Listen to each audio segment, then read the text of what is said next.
P double killer, bringing flavor to you. Deliver heat each week like it was catered to you. If it's real, best believe we gon' relay it to you. If it ain't the truth, I guarantee we ain't gon' say it to you.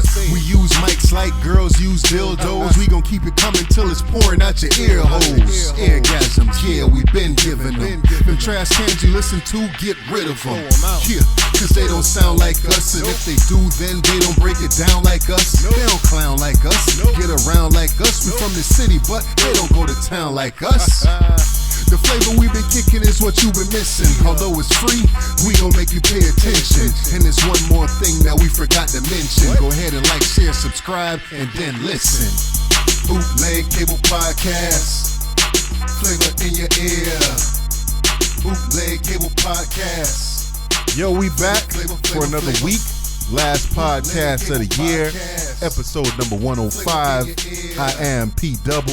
Yeah, it's your boy Killer Cal. What's good? And this is Bootleg Cable Podcast. What's happening? Yeah, man, we ain't gonna get to say it, man. So Merry Christmas and Happy New Year to each and every one of you guys out there. All of that. Yeah, man. Thank you for rocking with us in 2018, man. Yeah, and then you know, y'all know me, but I mean this sincerely, man. For those that believe, keep Christ in Christmas. You know what I'm saying? Let's not make this a holiday that's just about buying and, you know what I'm saying, this, that, and the third. Yeah. So, you know, for those that's my religious folks, keep Christ in Christmas, man. Yeah, man. Definitely, man. And, yo, keep passing down the word, whatever the word is, man. You know what I'm saying? I feel like sometimes even me, I neglect to, like, teach my kids of the past and, you know what I'm saying, important lessons in life that they should be learning, you know what I'm saying? Yeah.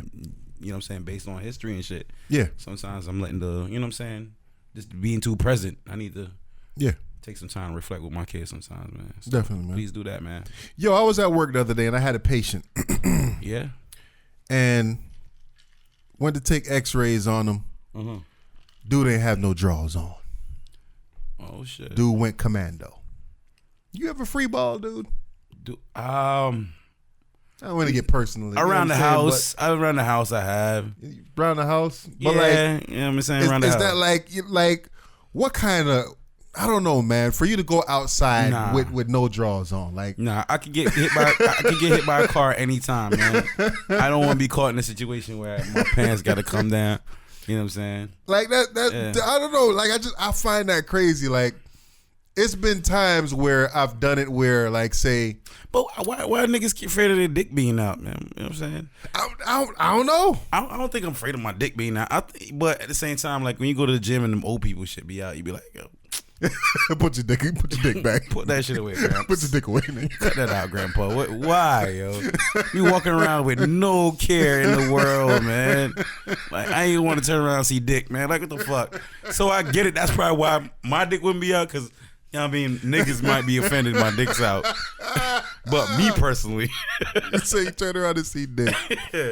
Yeah, man, but I was just like, because I was gonna do the x-ray on dude, and I'm just like, you know what I'm saying? Like, you got pants on? He's just like, yeah, I got pants on. I said, you got underwear on? No, I ain't got. I'm like, and I never asked that, bro. I never asked that. But for some reason, so it's a part of your checklist. Sometimes it is. So it's gonna be included all the time. Nah. But for some reason, like, this dude, he just looked like he ain't have no drawers on. Oh, okay. You know what I'm saying? And like, he looked like the type of dude that would walk around with no drawers on. So where were you supposed to take the X-ray of him at? Like, what part of his body were you X-raying? It was a L spine, a lower part of his body. But you know what I'm saying? What age group is this gentleman? He was in his 50s, late 50s. Oh, okay, that dude didn't have no drawers on, man. He don't care. he was like, man, I haven't worn underwear since college. Yeah, man. I was like, I think, what school you went to? Yeah, right. It's like University of Florida. I was like, all right, that's why. Some of them jeans be giving me a hard time with drawers on. Imagine without, man. Like, I ain't trying to get caught in a zipper with that bullshit. His shit must be torn. Exactly. Like I said, man, it's been a couple times in my life where I had to do that, where I was just like, all right, man, I guess I got to go commando. You know what I mean? But it wasn't. It's not like a daily choice to be like, man, fuck these drawers, nigga. Well, you know what I'm saying? Nah, man. Nah, yeah, he could have that. Yeah. So we talked about it recently. Did we talk about Buju since he got out? I think we just gave him a shout out in the last song podcast. We didn't really speak of it. Yeah. But yeah, I'm saying, yeah, man. Shout out to Buju being out. Okay, so Buju. I wish we had like a. There's some. Dog, you ever thought about how many hits Buju Banton had, man? Oh, he got plenty. And white people stop saying Banton, man. Buju Banton. Banton, yo. Hey, Buju Banton. Like, me, I want to hear that shit. Banton, yo, blood. What wrong with you, man? I was looking at his Instagram and I was surprised to find out that he only got like 500,000 followers. It's coming. Well, I mean, go to Capleton is probably that. You know what? Let me was not, Vibes Cartel guy. Let me not say that because he's been in prison for damn near 10 years. Yeah, exactly. And social media really just started really popping. Yeah, for real. In the last 5 years. You know what I'm saying? Yeah. So all right, my bad, but still, yeah. You know what I'm saying? Just the fan base that I know that he has, I was just like, damn, like this dude really only got like 500,000. Like, come on, fam. Yeah. Like you got that nigga with the neck got more followers than you, bro. Yeah, man. Nah, they ain't gonna have much more than that, man. Damn, wide neck got more followers than you. Like, come on, B. Yeah, man. But so a couple of people been sending out videos and some videos circulating around right now with. So he in JA, right? Yeah, he in JA. Okay. I'm guessing he can't come back. He can't come back to the U.S. Okay. Right? Yeah, he got deported. I guess, but I mean, sometimes celebrities or artists like that, they might get to work. Maybe you think so? I don't know. You think he can get a work visa to come back? I don't know, yo. They be telling Elephant Man he can't come, but he be here though. So I don't know. I mean, I guess that's different. Right. But yeah, you can't record a song named "Boom Bye Bye" and come to America. I don't think they're gonna have you here no more. So, so I've been seeing a lot of videos with him and DJ Khaled, right? Or not a lot of videos. I've been seeing this one video circulating with him and DJ Khaled in the studio. Okay, right, and I'm not a fan of DJ Khaled at all. Nor am I. So, like, I look at that and I say to myself, culture vulture. Or I say to myself, like, damn, why is this nigga with Buju? But then I think back. Yeah. And I remember Terror Squad album. And why I say Terror Squad is because DJ Khaled always been close with Fat Joe. Yeah. And he produced some records for Fat Joe. Him and Fat Joe been down for years upon years. Yeah. And I remember the song on the Terror Squad album with Terror Squad featuring Buju Banton. Yeah. So I was just like, okay, you know what I mean? There had to be some kind of relationship or whatever going on for however long. Right. And then even when like Khaled kind of broke out on Snapchat, like you could see, like I knew that of him that he had a lot of you know what I'm saying, reggae influence. Yeah.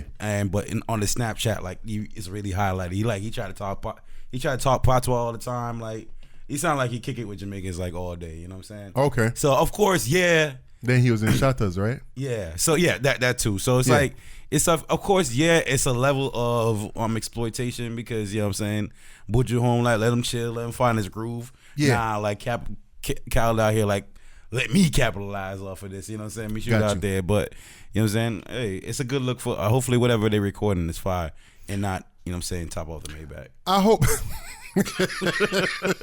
this how they top off the Maybach. I chop that top off in the Maybach. Lord, I chop that top off of the Maybach. Hold on.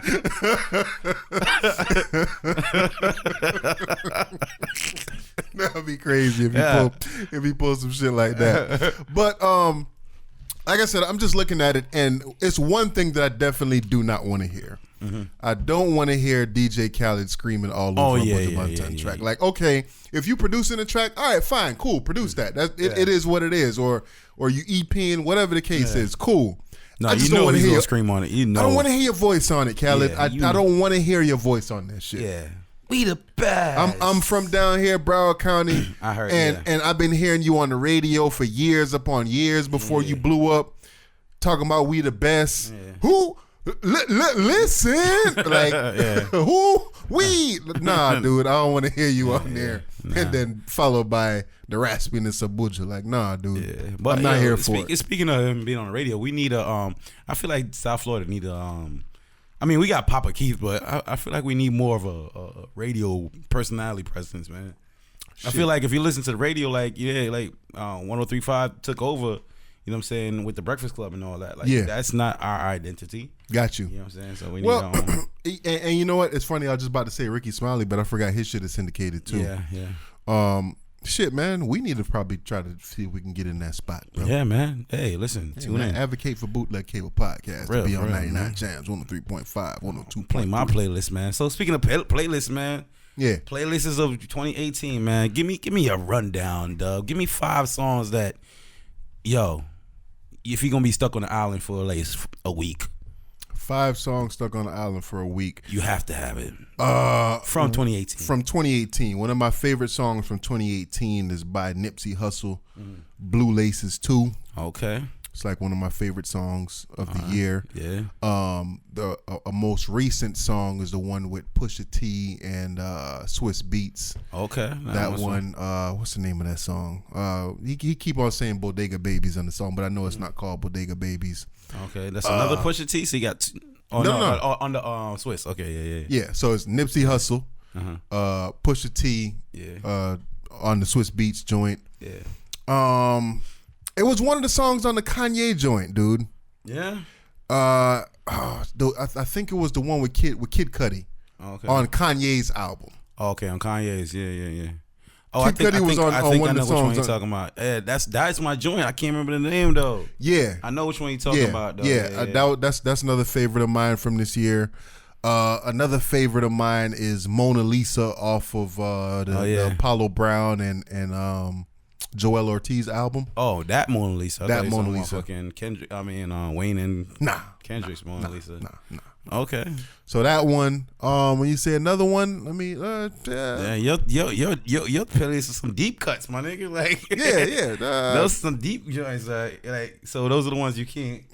Yeah, like those. They definitely on repeat in my deck. Oh, okay. They on repeat in my deck. Mm-hmm. And then what's free? I mean, it just came out. You know what I mean? Yeah. Or scratch that. 1985 from J. Cole. Yeah. Yeah. Damn, that's a hard one. That's hard. Yeah. So that's like 5 of my favorite tracks from this year. As I sit here and think about it, I could probably think about more. Yeah. But what you bumping this year? Me, definitely J. Cole's. You know what I'm saying, from off his album right there. Let me see. I got the KOD joint. You know what I'm saying? I fucks with that. The Cutoff. That's my favorite joint off the J. Cole album. The Cutoff. I gotta go back and listen to it. Man, I gotta think about what track it is. Dedication on the Kendrick. Not on the Nipsey Hussle. Like with the one with Kendrick on there. Yeah. Dedication. Yeah, I fucks with that. K. You a better crip. Yeah. I was like, fuck that. Nah, he a better man. You know what I'm saying? Yeah. That OSOM. You know what I'm saying? No. Yeah, with J Rock and J. Cole. And definitely Win. I like Win. Yeah. Win. Definitely Win. I fucks with Win hard. Yeah. Definitely Win. Win. And Hard Piano, man, for the Pusha, man. I wasn't a fan at first, but it grew on me, that Hard Piano with, you know what I'm saying, Rick Ross on there. Okay. Yeah, that's my joints, man. Yeah, but I mean it's definitely it's quite a few joints, man. I guess it's kind of too many to name, but those are the ones that really come to mind. If you could choose a artist of the year, so to say. Like how hard? And under what terms though? What terms? Because I know a lot of times we talk about stuff like this. We talk about in the terms of popular, doing the most, got hits, this, that, and the third, whatever. I'm talking about somebody that's on your radar that you think is deserving of artist of the year. Artist of the year, J Rock, man. J Rock? Yeah. Okay. Yeah. Why J Rock? J Rock because the more I listen to the album, the more I realize this is a solid album. This is somebody that has something to say. It doesn't seem like he wastes a verse. You know what I'm saying? He don't do filler verse. And you know what I'm saying?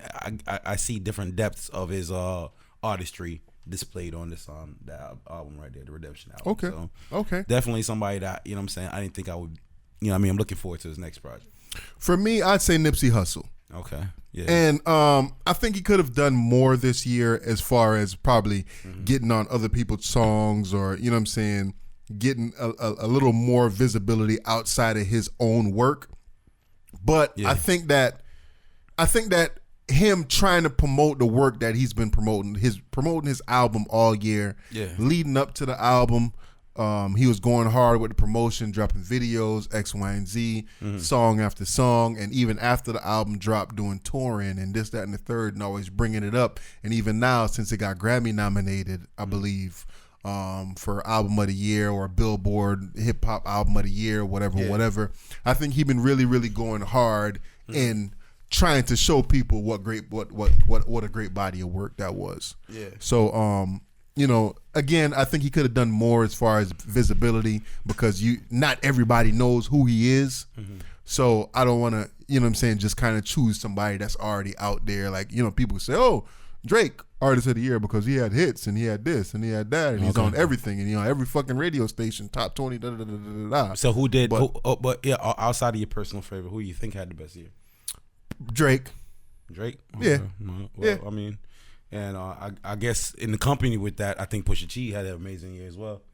I agree with that too. Given, you know what I'm saying, he took the win off of that battle. You know what I mean? And he dropped a 7-album project that was 7-track project that's not supposed to be accepted, but it was highly accepted. Yeah. And it's up for Grammy or as well, right? Yes, so either Grammy or Billboard, one of the two. You ain't here for the facts. Yeah. But so I mean, salute to them cats. And which one? Album of the year. What's your album of the year? Album of the year. Boom. Damn. Why ain't sit on that one a little bit longer? You know what? I'm gonna give it to J. Cole. I don't think a lot of people are saying that right now, and I'm giving it to J. Cole. Yeah. Okay. I think that was the most solid project, being the fact that he, you know what I'm saying, he produced his whole shit. You know what I'm saying? He had a message on there, you know what I'm saying, that could resonate with anyone. You know what I'm saying? And track for track, I think it's playable. Like, you don't have to skip. You can let that joint rotate. Yeah. I'm gonna go with somebody I just mentioned, Nipsey Hussle. I think Victory Lap for me, hands down, is the album of the year. Yo, hands down. That intro is fucking flame, yo. Just the Victory Lap intro is like, that's crazy, dude. If you got some bass or good quality sound system, just turn that one up and let it. Listen, that album for me, production alone, from front to back, dude.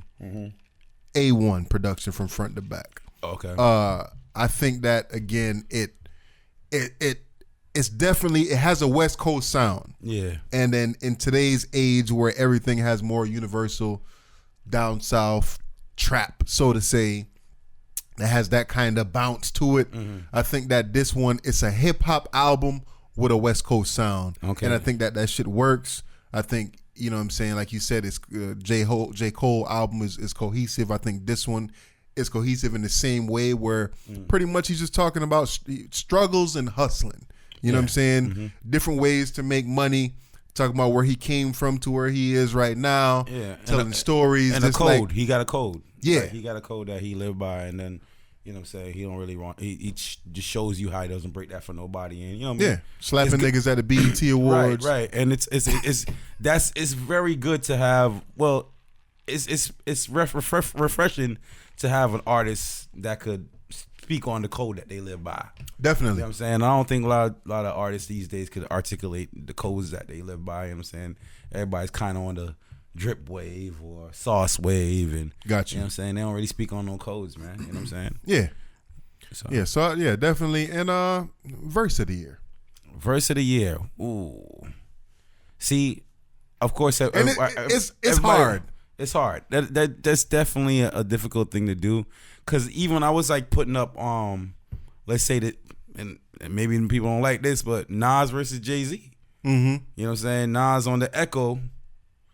Ooh. Echo was, I think Echo is a better song. He painted some pictures on Echo, boy. Yeah, Nas Echo killed it. But the thing is, I can't really put one verse against Jay-Z's verse. Gotcha. But if I put like Echo against Jay-Z, it's a hard battle. Got you. You know what I'm saying? I feel like Echo as a body of work is better than, you know what I'm saying, what's free. But at the same time, I think Jay-Z had a better verse. But to give verse of the year, man. I really have to. I should have thought about that, man, but I really can't pinpoint one. All right, so again, I'm leaning back to hustle, dude. Mm-hmm.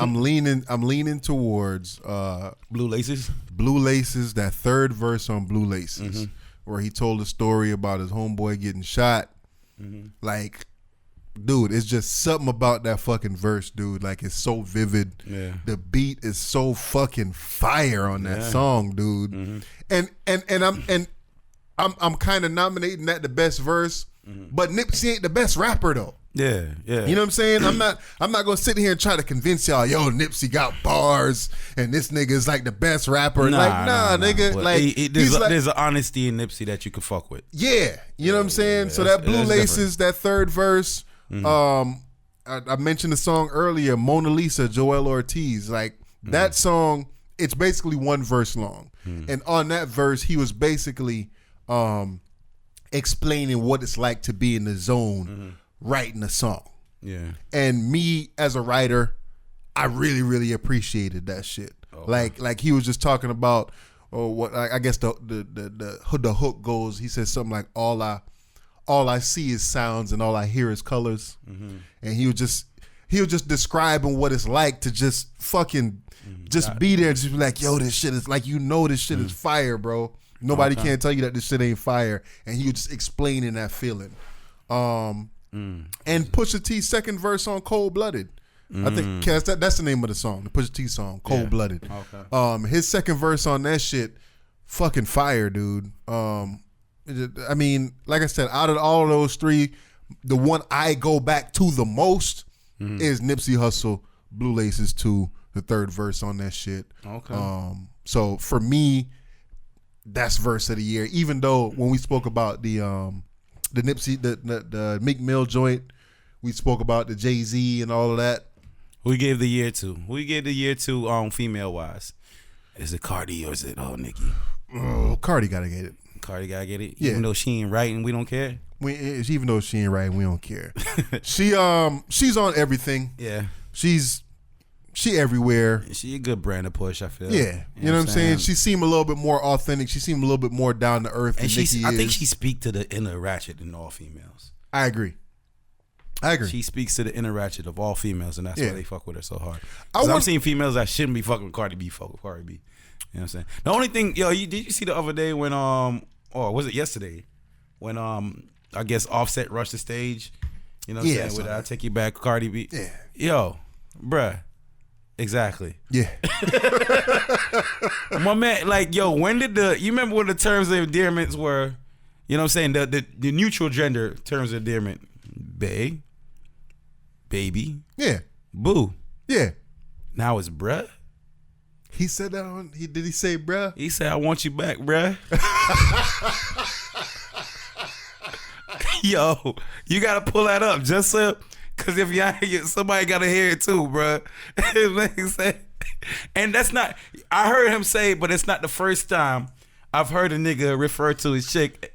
You know what I'm saying? In their face, like, yo, bro, chill, bro. Is that the new wave though? That's the new wave, man. Yo, bro, come on, bro. So it's like, yo, come suck this dick real quick, bro.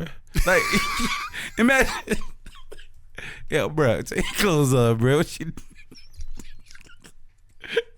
bro. Bro, school suck this nut out, bro. Come on.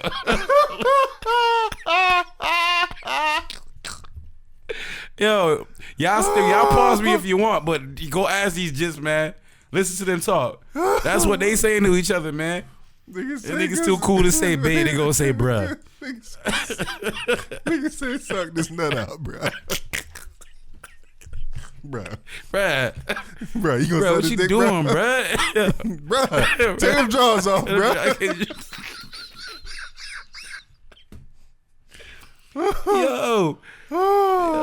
Yo, listen to this man, bruh.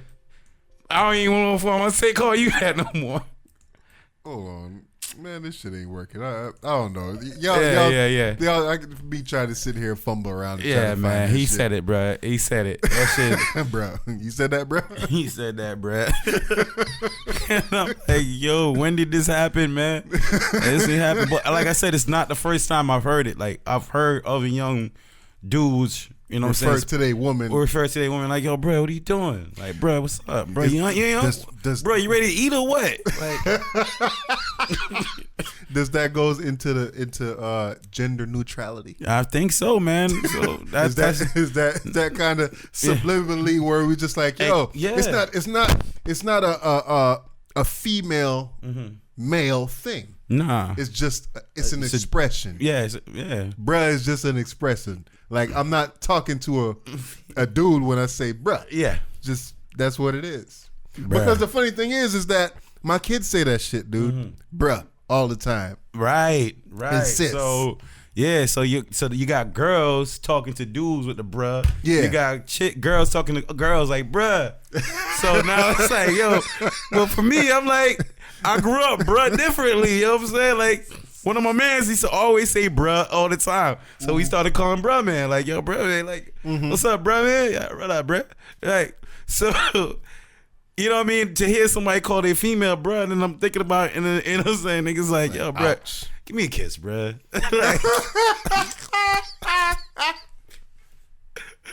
Like, I love you, bruh. I love you, bruh. Take me back. Take me back, bruh. I love you. That's wild, man. So we done with our songs of the year, artist, verse of the year, album. Movie? What movie of the year? What's the best movie I saw this year? Probably Avengers. Was Avengers this year? That was this year. Thanos. Yeah, I really liked Avengers. Just off top. Yeah, I think it kept it going. I think it's the most anticipated right now with the second one coming out. Yeah. So yeah, man, Thanos became like a household name after that. Definitely. So yeah, up there, our movie of the year for me. Probably Avengers. Series of the year. Series, whether TV or Ozark. Fucking sure, man. Ozark. Like, y'all tell us what else y'all got. Yo, to me, ain't nothing fucking with Ozark in 2018, man. bro. No. Like, you tripping if you saying something else is fucking with Ozark in 2018, bro. It's real shit, man. Fucking sports moment of the year. Like, what was stand out? Whether it be on the field or off the field in sports. Well, obviously, probably LeBron leaving Cleveland to go to the Lakers. That's one. Yeah. Shit, I ain't really been keeping up with too many sports. Did any boxers lose that we wasn't supposed to? Yeah, did that happen this year? I don't know. No. Conor McGregor getting knocked out. Oh yeah, that was a good moment. Yeah. I can't really think of any other real big sports moments that I could really claim and say, yo, this was it right now. Yeah, I don't know with the over accessibility of everything. I don't know. I'm feeling like sports is falling off. You know what I'm saying? The wow factor. Maybe it's just me getting old or whatever, but I feel like some of this thing is falling off of sports, man. It's not. Do you have a team in any sport at this point? I mean, yeah, even in football it's fading. But you know what I'm saying? Basketball, yeah, I got Miami Heat, but you know what I'm saying? They're just not looking. But I feel you. Like, are you like a diehard Miami Heat fan, or is it now? Here's why not. Gotcha. Because I know that, especially in the NBA, the focus teams are so fucking like, you know what I'm saying? Like, you got these super teams like the Warriors, you know what I mean? You got fucking Clippers looking amazing out there, and you know what I'm saying? Like, what hope do I have for my team? You know what I'm saying? Yeah. So it's like, as a fan, it's kind of like, yeah, what am I rooting for? Like, got you. For me with basketball, it's always been the Orlando Magic. I never really been a big football fan, so I never had a football team. Yeah. So I agree with you with the whole sports thing is fading. I mean, maybe it's just us getting older and prioritizing other shit over watching the NBA game every single night or NFL game every single weekend or whatever. Yeah. But I don't know, man. Like, at this point, I just kind of gravitate towards players a little bit more. Like, yes, the Orlando Magic is my team, but I don't know. I don't know. All right, here's a rando. I'm not even sure how to like phrase this one, but what's the social shift that you could identify, or not identify with, but what's the social shift that you've recognized that took place in 2018? The social shift. Give me a little bit more like, than that. Focus it a little bit. Something that, you know what I mean, like, everyone is gravitating towards, you know what I'm saying, or doing now that you might have never seen coming. You know what I'm saying? That you see it's kind of the wave of the future. Podcasting, bro. Podcasting? Yeah. Okay. I feel like everybody and their mama got a podcast now. I've been noticing, you know, I've been checking like little blogs. We on Reddit now. Yeah. Follow us if y'all want to. Niggas ain't really posted on that shit, but it is what it is. Podcasting, bro. There's niche podcasts for really, really specific shit. It's story podcasts. You know what I'm saying? It's podcasting, bro. I don't know what it is. Yeah. Hopefully we could be one of the few that break out to be on the top of the bunch or whatever. But for me, social shift. So I think that podcasting is it. I think people is moving a little bit away from radio and they tuning into whatever they interested in. Like I feel like if I was to search up a fucking foot fetish podcast right now, I could find one. Yeah. You know what I'm saying? Yeah. So yeah, that's true. That's true. Yeah, that's definitely true. To see that, and especially seeing people getting paid for podcasting now, like you know what I mean, Joe Buttons and you know what I'm saying, the other podcasters of the world, you know, Rap Radar and all that. You know, these people getting big bucks for doing, you know what I'm saying, something that they were doing for free. So yeah, that's awesome, man. One of them social shifts or cultural movement, man. Me too.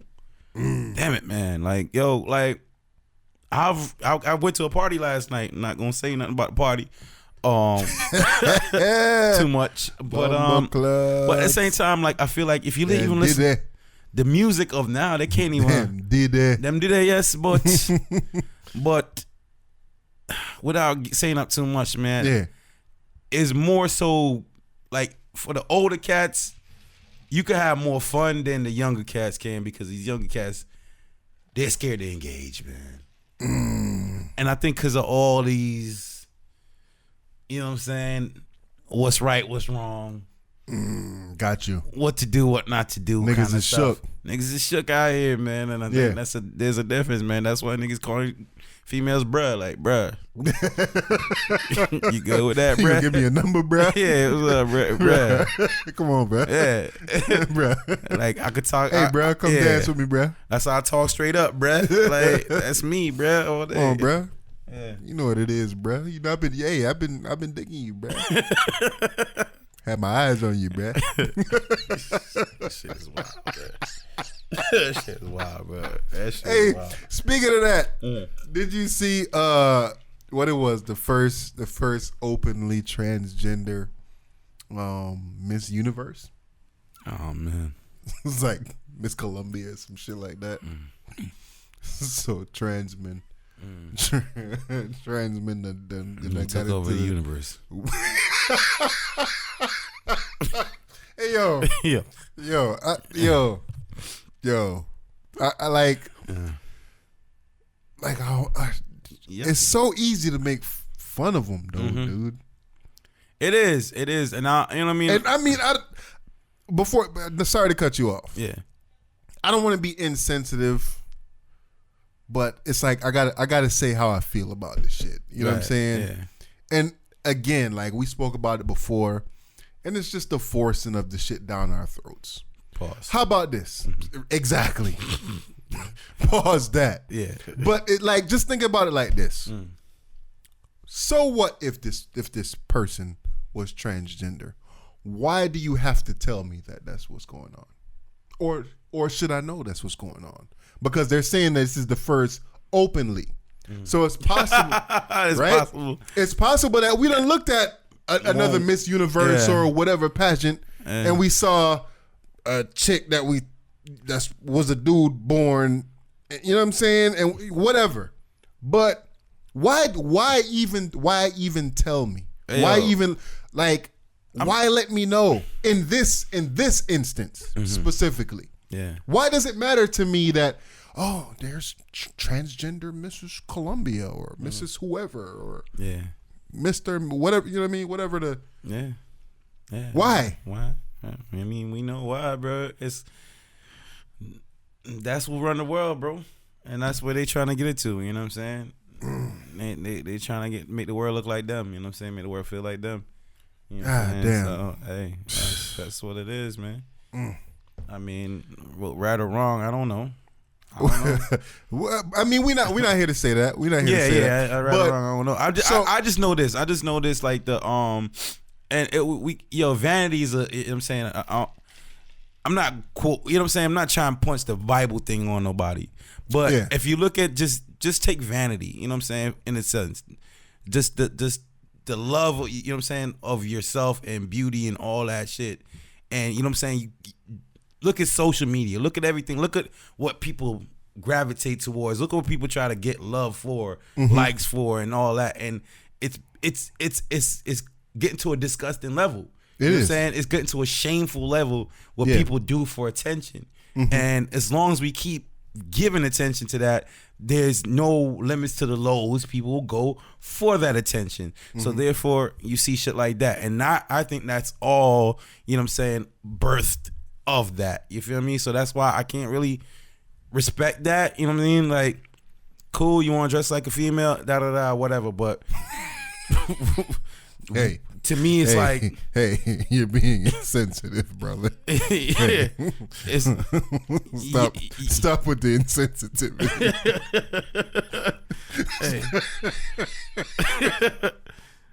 Imagine that. Yeah. Just think about that for a second.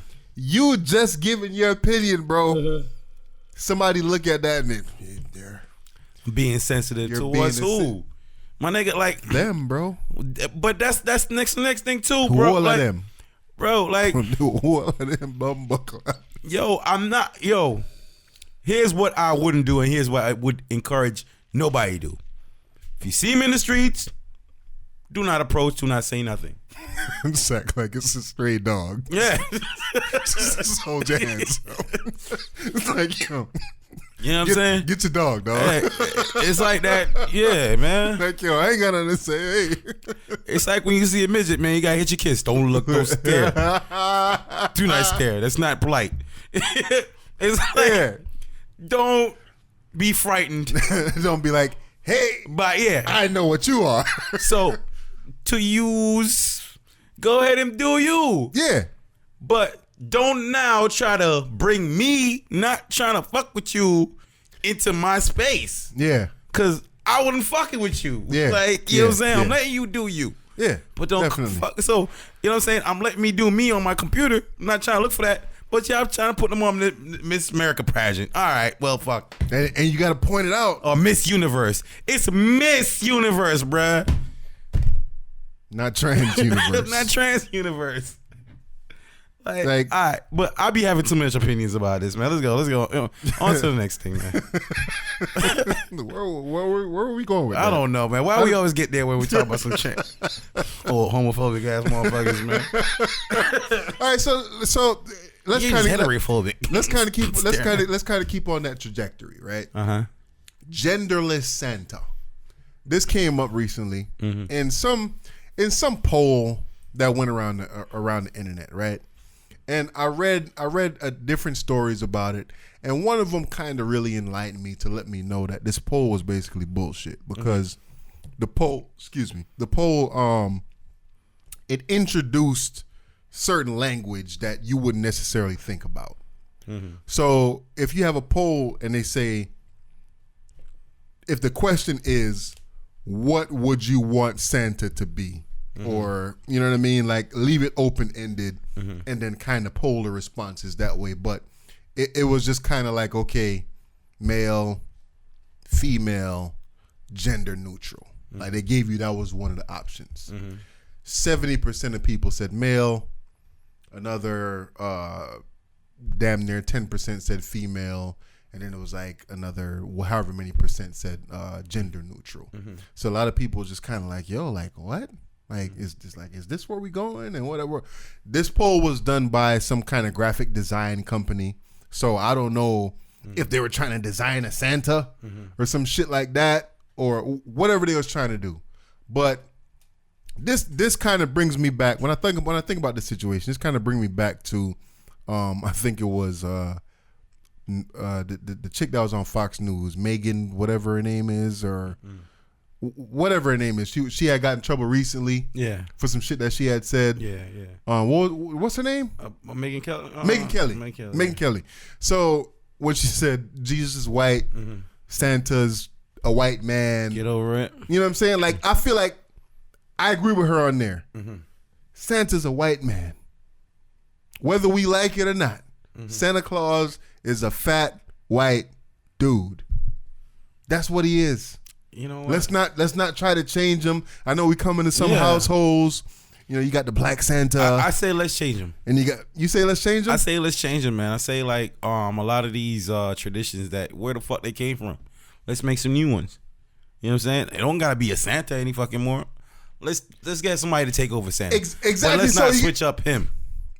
Exactly. So if that's the case, I want Santa 2.0, man. If that's the case, you can't call him Santa. Yeah. Santa Claus is a white, fat, old ass dude. Yeah. Leave it at that. Yeah, that's what he is. Yeah. You know what I'm saying? Yeah. If you want somebody else to represent Christmas, go ahead and craft your own Christmas story. Yeah. Us black folks, y'all want a nigga to be out here. Hey, you want this nigga to be Christmas? Yeah. Craft your own Christmas story. Yeah, make it happen in a different way. Yeah, I feel. Just don't try to call him Santa Claus. Santa Claus is who he is. Exactly. Whoever created this motherfucker, that's who he is. That's true. Don't mess with that shit. That's true. You know what I'm saying? And yes, you know, white culture and old Saint Nick and like I get it. You know, I get it. You know what I mean? A lot of people, it's oppressive and you know, masculine and masculinity and toxic masculinity and all them words that's been thrown around. Santa a good husband, ain't he? Like, yeah, he spent 364 days out the year with his at home, bro. Yeah, that's a good dude, man. But for them to now, you know, gender you only go out once a year. Yeah, like you know what I'm saying? Like, what is gender neutral? Like, y'all stop. Stop trying to force this shit down our throats. Continuing the one what we just was talking about before. Stop trying to force this shit down my throat, man. It's pause. It's only one. It's male and female. Yeah. Female's got the egg. Male got the swimmers, man. That's how the shit works. That's how nature works, bro. Yeah. And not just males and not just humans, but dogs and cats and fucking bears and that's how this shit work. Male and female. Yeah. Let's stop with this whole non-binary. I don't identify as. Yeah, well, I hope they listen to you, Dub. I hope they hear you, bro. They're not though. They're not. They're not. We can hope all we want to, but they're not. They're not. You know what I'm saying? But they're not. Like I said, I'm with you. Yeah. I don't got no problem with y'all. Yeah. We don't want no problems. Like I'm not trying to fuck with y'all when I see y'all in the streets. I ain't trying to say it, but stop trying to force whatever it is you believe on the masses. Like, you know, everybody's entitled to their own opinion and what they believe in and this, that, and the third. Yeah. Like, well, I mean, you know, the mystery of Santa Claus is fading, man. I don't make sure I burst my kids' bubble at like 3. Like, so they already know right now. Yeah, what you mean? I think my son is starting to get it right now too. Yeah. And he's 5. Yeah, like, you know what I'm saying? Like, my son is he held on for the longest, but yeah, my son 5, and I think he gets it because he's starting to tell us already, like, yo, I want this, I want that, I want this, and he's not even realizing that, nigga, like, pretty much for the most part, what you asked for, that's what you gonna get. Who the fuck is Santa? Yeah, me, nigga. Yeah. Like, in another year, he'll realize that shit. Yeah, I bust that bubble early, bro. Yeah. But their grandma looked at me like, yeah, what? You know what I'm saying? I want my hard work being recognized. True. Not no fictional character. Fuck out of here. So, so when people when grandma look at you like that, like how do you feel? Like, what, you know what I'm saying? Like, I feel like, yeah. I'm trying to think of what else I could pop. What else bubble I could pop? Keep fucking with me, looking at me like that. I'm fucking around and tell every fucking thing. But what would you say to somebody to be like, oh, you know, you gotta let these kids be kids for as long as they can. You gotta have a childhood and you gotta believe in something. Well, who says that's what childhood should be? You see what I'm saying? I grew up in Jamaica. I ain't know shit about no fucking Santa, and I'm fine. So who's to say what childhood should be? A childhood should be carefree, be happy, and got paid no bills. You ain't been in Jamaica in a minute, right? Nah, I haven't. When's the last time you went? 05. 05. You ever been down there Boxing Day? Or you remember Boxing Day? For those that don't know, Boxing Day is the day after Christmas in Jamaica. Yeah. Nigga, Boxing Day is so fucking lovely in Jamaica, bro. Like the parties. Yeah. Nigga, it's just endless fucking party in the street, food, this, that, and the third. Like, if I could be anywhere in the world on the day after Christmas, I'd want to be in Jamaica, bro. Word. Like, I love that shit, man. Yeah. Shout outs to the Yachty them. Yeah, man. The pepper light them look better on this too.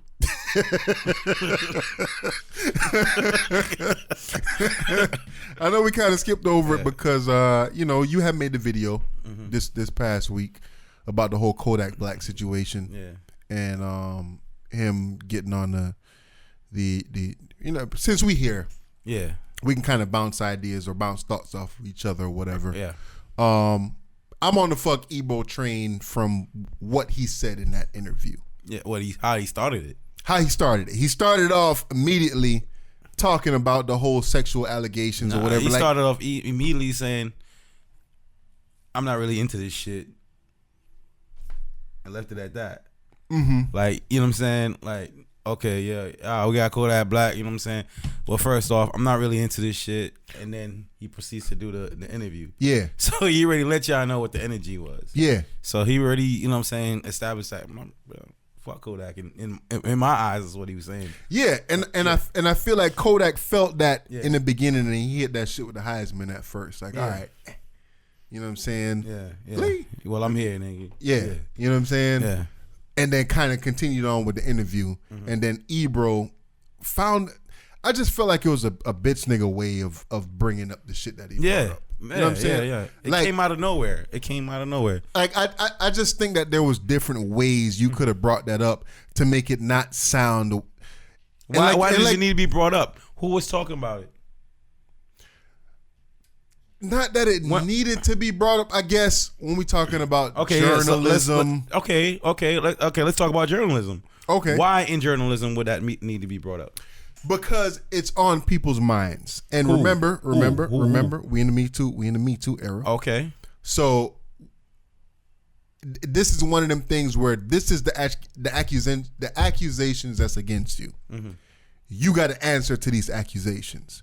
So people that are in the Me Too movement, whether they know what that is or they don't, they're looking at it like, yo, as a journalist, Ebro, you should have brought that up. You have this platform. You know that all of these women are out here and they're opposed to what because guilty before innocence in 2018. But as an interviewer or as the more mature person in the room or the, you know what I'm saying, the elder person in the room, if you needed to bring it up, yeah, like you said, there's a better way you could bring it up. You could bring it up along the lines of, hey, listen, understand, yo, first of all, Kodak Black, you know what I mean, understand there's some charges you're facing. That's not to say you're guilty. There you go. You know what I'm saying? But you know what I mean? Anything could become of this. I wish you all the best in that situation. You know what I'm saying? And would you close the interview with that? Not even that. Like say, okay, would you like to speak on the behalf of victims or people that are wrongly accused of, you know what I mean?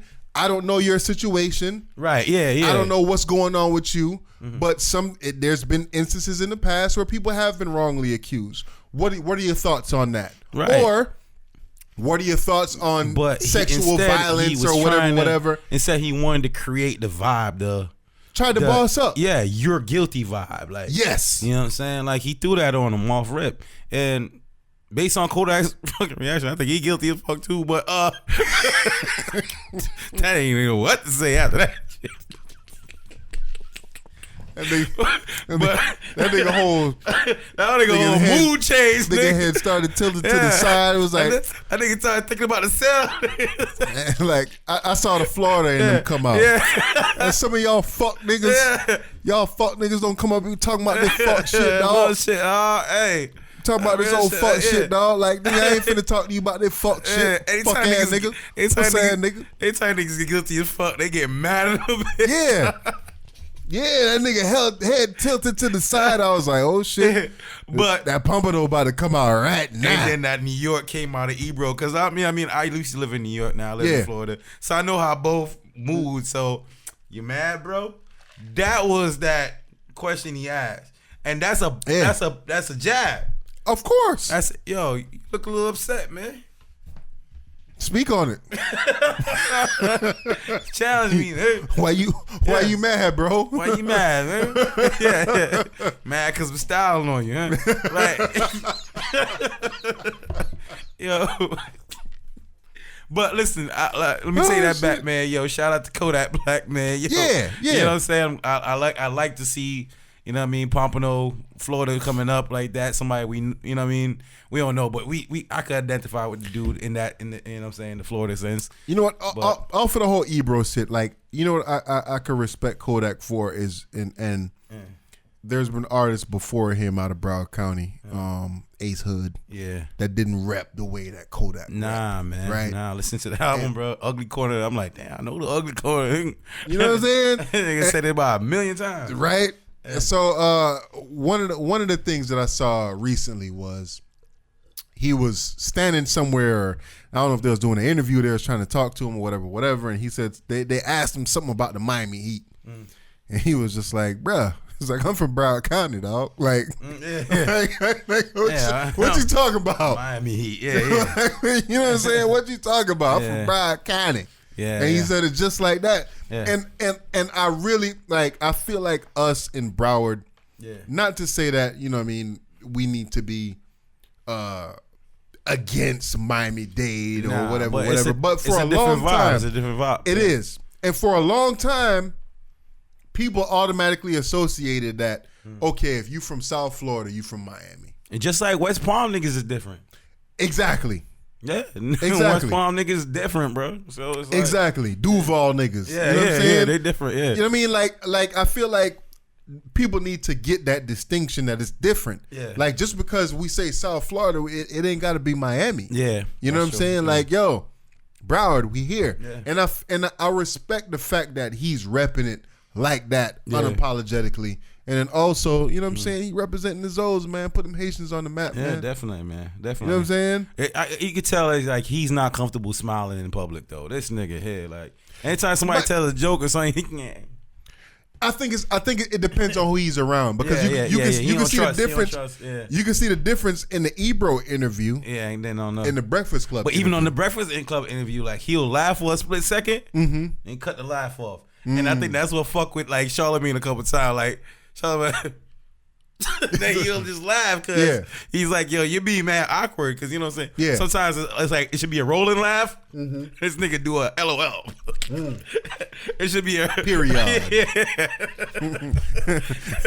Period. Yeah, man. Nigga be like, it'd be a joke. You supposed to go, this nigga just done. Kanye laugh. Yeah. Fucking what's the dude from Spurs that went to the Raptors? Kawhi Leonard. Kawhi Leonard laugh. Yeah, man. Yeah, man. But I mean, fuck Ebro for that, man. Ebro didn't have to do that at all. Yeah. I'm glad to see Kodak Black got up and walked up out of there. Told him fuck your show towards the end. You know what I'm saying? And I think I commented on something online earlier. You know what I'm saying? I felt like at the end of the day, Kodak won in that situation, being that I feel like a lot of the younger generation, and, you know what I'm saying, people like us out there, like, really, you know what I'm saying, was like, yo, that's wrong. Just because the Ebro was so wrong, it automatically make Kodak seem right. You know what I'm saying? So I think he won in that situation. What you think about Trick Daddy being from Miami? I don't know what that's about, Cuz. You think he's just trying to... I think he's trying to... come up off whatever the situation is, like, yeah, nigga, we ain't heard from you in a little minute. You been dry for a little minute. Let me just come in. Oh, pussy ass, fuck ass, nigga. I feel like I seen you, bro, fucking with the little homie. Why? All right, so, like, let's talk about the some of the legends or the figures in certain areas. Like, you know what I mean? You got Houston, you got like Jay Prince. You know what I'm saying? In Detroit, you got that Trick. You know what I'm saying? Atlanta, you got who? Big Meech. Big Meech. Is he from? No, he's from Detroit. Detroit. Big Meech's from Detroit. Detroit. Yeah. You're right. Whoever it is in Atlanta. Whoever it is. See what I'm saying? But then I feel like I feel like the streets been saying it's these dudes. I feel like whenever there's something to be said, don't quote us on the Big Meech shit. Yeah, but when I feel like here for the facts. When I feel like when you hear about these dudes, the streets or the rappers speak of them in those senses. Mm-hmm. I feel like Trick Daddy has been trying to self-proclaim that shit for the longest now. Like, nigga, you ain't get chosen, bro. Yeah, I don't feel like he got chosen. You trying hard to claim it. Yeah. But we ain't choose you. We ain't choose you, bro. We ain't choose you. You look like you got that. Yeah, you got the embalming fluid in your heart now, bro. Like if he lay like this, he out. Like, but we ain't choose Trick, man. Yeah, I don't feel like they did. Y'all tell me if it's different. You ain't the ambassador right now. And I feel like that's why he did that, because he's a self-proclaimed ambassador, and this is what I got to do. Nigga, fuck, South Florida, nigga. Like, ain't even Miami no more. You on my radar? Like, what does that mean? What does that mean? That means I'm the OG, and I'm gonna stand up for my homie because, now that we unified, I feel like it's Broward, it's Wayne Dave. and Birdman and all them came over here and took over. Mm-hmm. And what did you do about it? Nothing. Nada. They can't move from New Orleans. Nigga, I don't give a fuck what Katrina did. Nigga, you know what I'm saying? Yeah, I can't come here and make more bread and then not put on my niggas at least. Yeah. You know what I mean? Like, that's what it should have been. You know what? At the end of the day, Trick Daddy still got one of the illest intros, though. Yeah, man. Anybody want a motherfucker die? Come see me, T-T-double-D, nigga. That's right, that motherfucker me, nigga. If I say goddamn, I meant it. Minute. Hold on. Wait, motherfucker minute. Yeah, man. Hey, that's one of those. Trick. Hey, I can't take that from you, bro. I can't take nothing from you. Yeah. But that intro there. Can't fuck with me. All my dogs. What? Anybody want a motherfucker die? Who? Me, C, me, T, double deep, nigga. Oh, that right there, motherfucker me, nigga. Like, yo, nigga. That's like one of the hardest jump off of any songs. That shit is crazy, man. There is no better. Yeah, man. So, Kodak Black album. You listen to it? I won't say I listened to it. I'll say I heard it.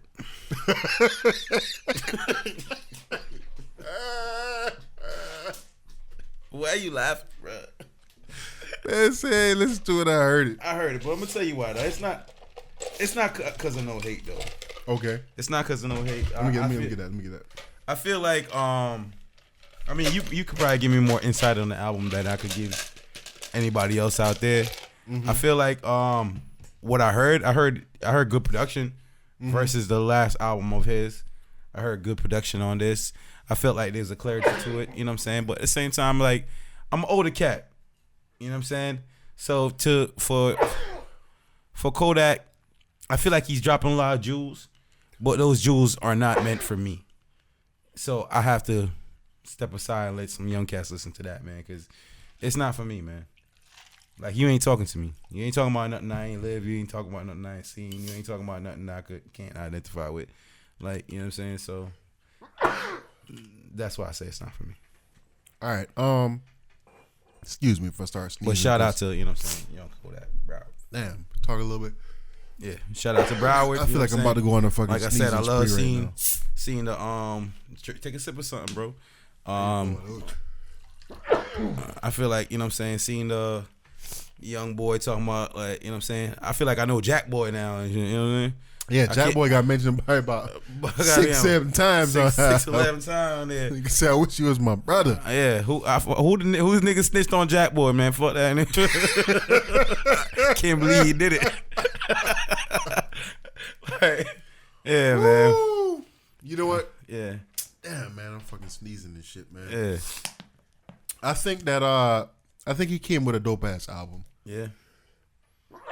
Bless. And I think what I like about the album is unapologetically Broward County, right? Oh, okay. So a lot of the music, especially a lot of the underground music here, has a certain bop to it. Yeah, something rawness to it. Yeah, and I appreciate that about this project, that it don't sound like super duper polished. Like it's a couple songs on there that do sound polished. Like the joint with Lil Pump. Yeah.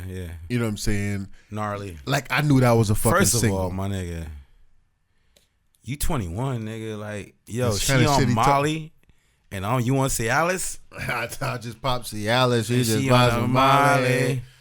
Yo, listen, bro. Let's get gnarly. You know what? My thing work now. I just tried like some Cialis or, you know what I'm saying, all them shits the other day, my nigga. Yeah. I don't need it, but damn, like I can't imagine at 21 you fucking doing all that shit. Your shit ain't gonna work no fucking more. Well, them niggas, they trying to kill some shit, bro. That's That's what it is, bro. But that's what it is. It's like if you're trying to kill it, why you gotta kill it? That's a murder. Exactly. First degree. So is them things out there harder to kill now? I don't know. Ain't no love making no more, dog. Bruh. These girls got that fucking super virus, nigga. Got that H1N1 shit, nigga. What the fuck? That super virus punani dead. They put that punani hard for kill. Bruh. I just popped this Cialis. I'm waiting for it to kick in. Yeah. You know what I'm saying? Like, you know what I'm saying? Like, it's a certain rawness about this project that I can really, really appreciate. One of the things that I really, really appreciate out of anything else on this project, I appreciate the fact that they fucking fixed his verse on the ZZ joint. Oh, they did? I didn't. You know, it came on and I skipped over it because I knew what ZZ was. Nigga, the first time they came out with the ZZ shit, yeah, I was like, why does this nigga Kodak Black sound like off? Yeah. Like that nigga recorded that shit in the fucking bathroom somewhere, and everybody else recorded in the studio. Yeah. So they fixed that shit. So it's the same verse, just same exact verse, but it just don't have that super duper echo latency or whatever the fuck they put on that shit. The first time the engineer came back around and fixed that shit because that shit was fucking horrible. Yeah, and that made me enjoy the song a little bit more. Oh, okay. Like nigga, it still wasn't the greatest verse. That made Jay-Z's playlist of 2018. Yeah. Yo, it sounds like Jay-Z listens to ratchet shit just like everybody else. Oh, of course. He's like your favorite rapper listens to fuck shit. Yeah, of course. We all got some ratchet shit in our playlist, man.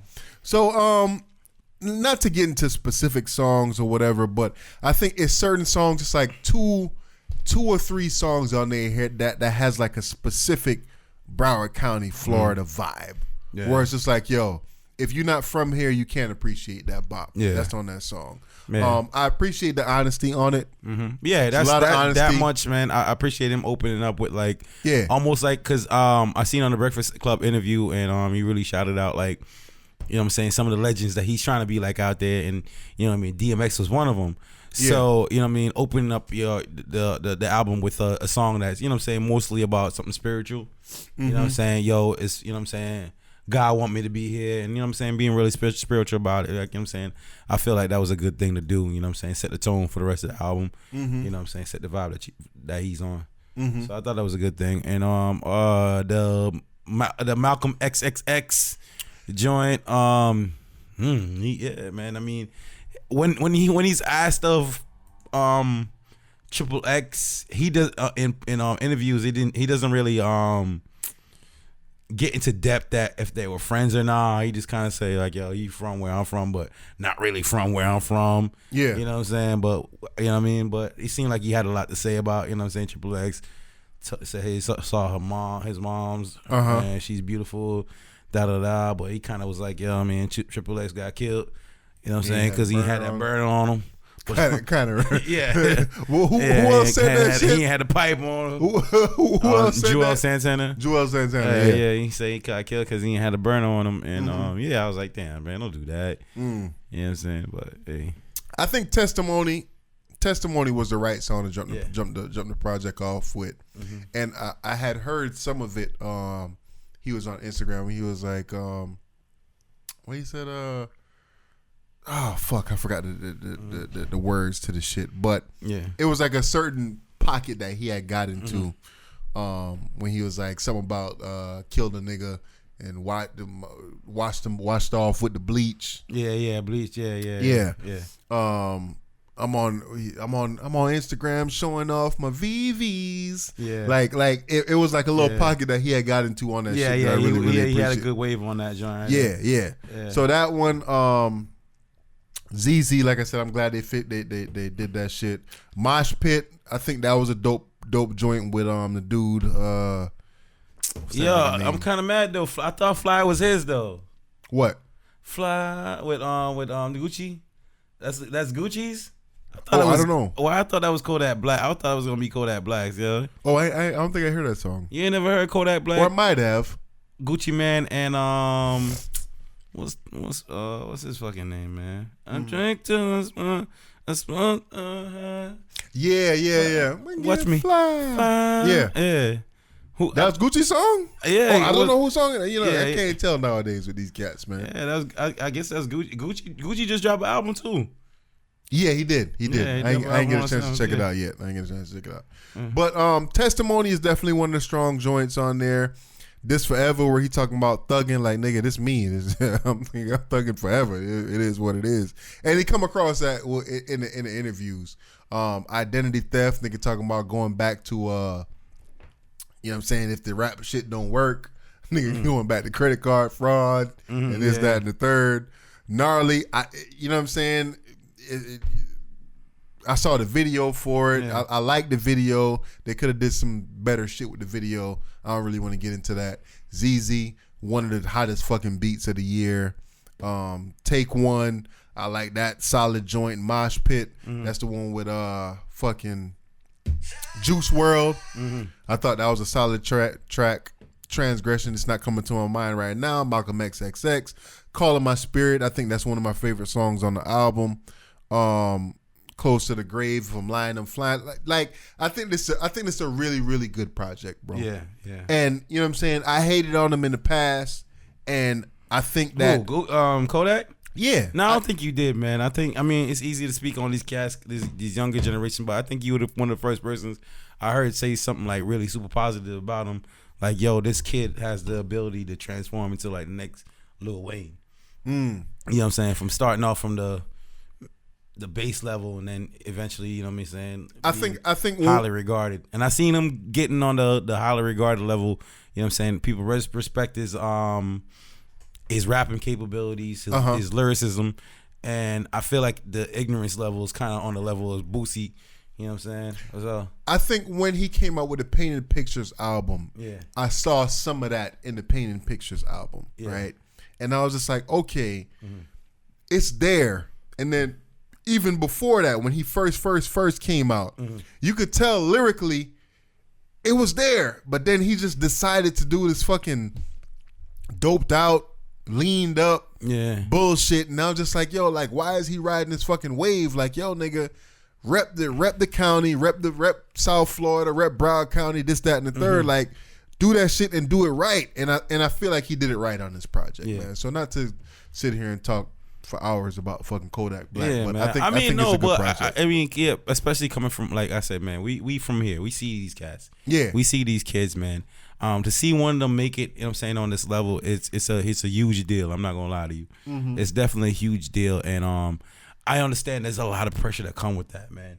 I could only imagine, man, because it's different. You know what I'm saying? Like, you don't get to be famous from out here. You know what I'm saying? Like, gotcha. You know what I mean? So to see somebody like that, you know what I mean? Somebody that, yo, like, come on, man. I salute it, even though the music is not for me. Yeah. I gotta respect it. Got you. Yeah.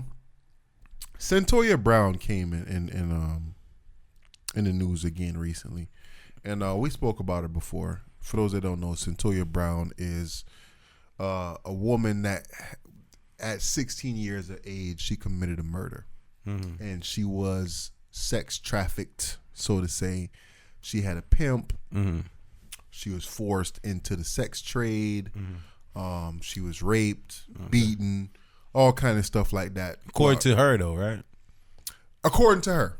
According to her, throughout her younger years. And I'm guessing it should be, you know what I mean? Not that we out here trying to fucking do investigative reporting or whatever. but I'm pretty sure that you can kind of trace some of the shit that she supposedly went through. Trace?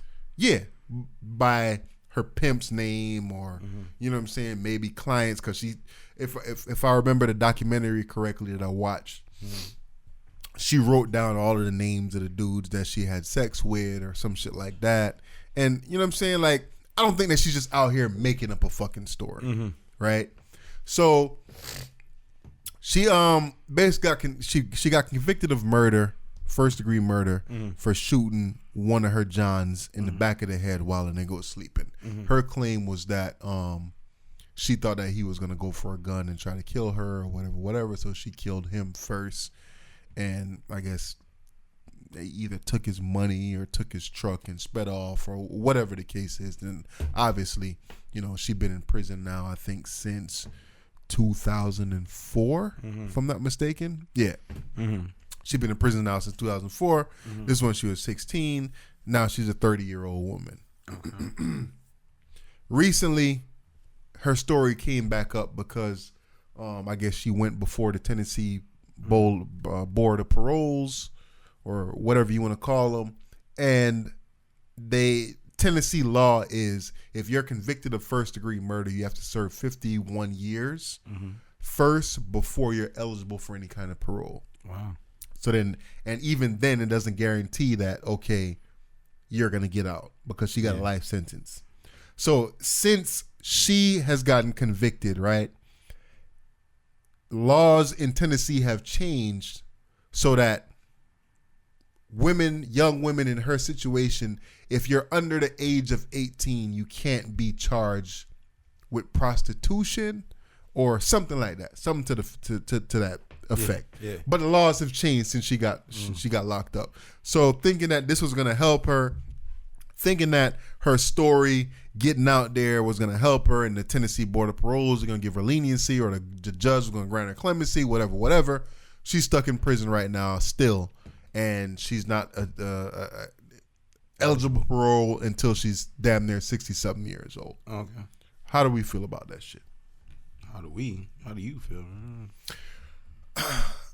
Well, what's happening with this case is that a lot of people, what they're doing, a lot of the media outlets is what they're doing, is they're trying to bring in another case where this billionaire had sex with multiple young girls under the age or around the age of 13, under the age of 16 to 13 or whatever.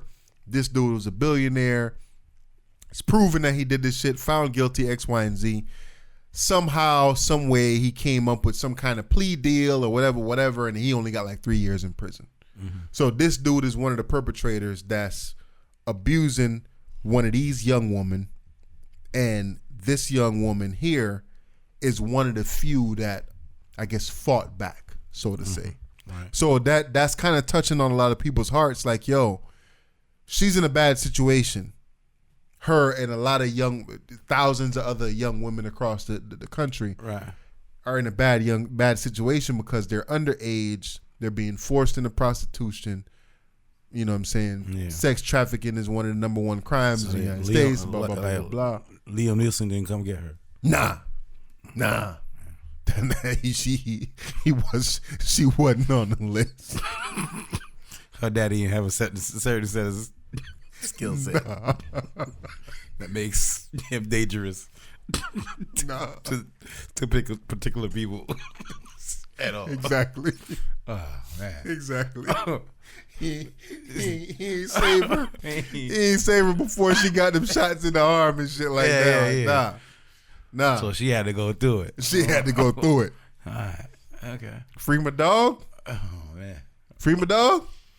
Shit, man. Yeah, it's free my dog, but like, what you gonna do with your dog when your dog get out, man? Like, my dog had a rough life. Probably had a rough 10 to 6, and I had a rough 6 to 30, bro. What we gonna do with my dog? We let my dog. How we gonna help my dog get back on her feet when she get out? We gonna help my dog get back on her feet. What we gonna do with that? Yo, my dog. Hey, we gotta give my dog a crib or something to stay at. My dog a job. Well, since she's been in prison, she has gotten her associate's degree. Her story has helped a lot of young women and even older women, because somebody else, don't know the name. Like I said, y'all ain't here for the facts, here for the opinions. A older woman was like, yo, I could have been her because I was sex trafficked. I was, somehow she got into that life, X, Y, and Z. And unfortunately for her, she just didn't make that same decision, even though it came across her mind. Yeah, man. I mean, it's rough, man. If she was 16 when it happened. Yeah. You know what I mean? There's a lot of stupid shit I did when I was 16, man. You know what I'm saying? Like, I don't see. Where's this again? Texas?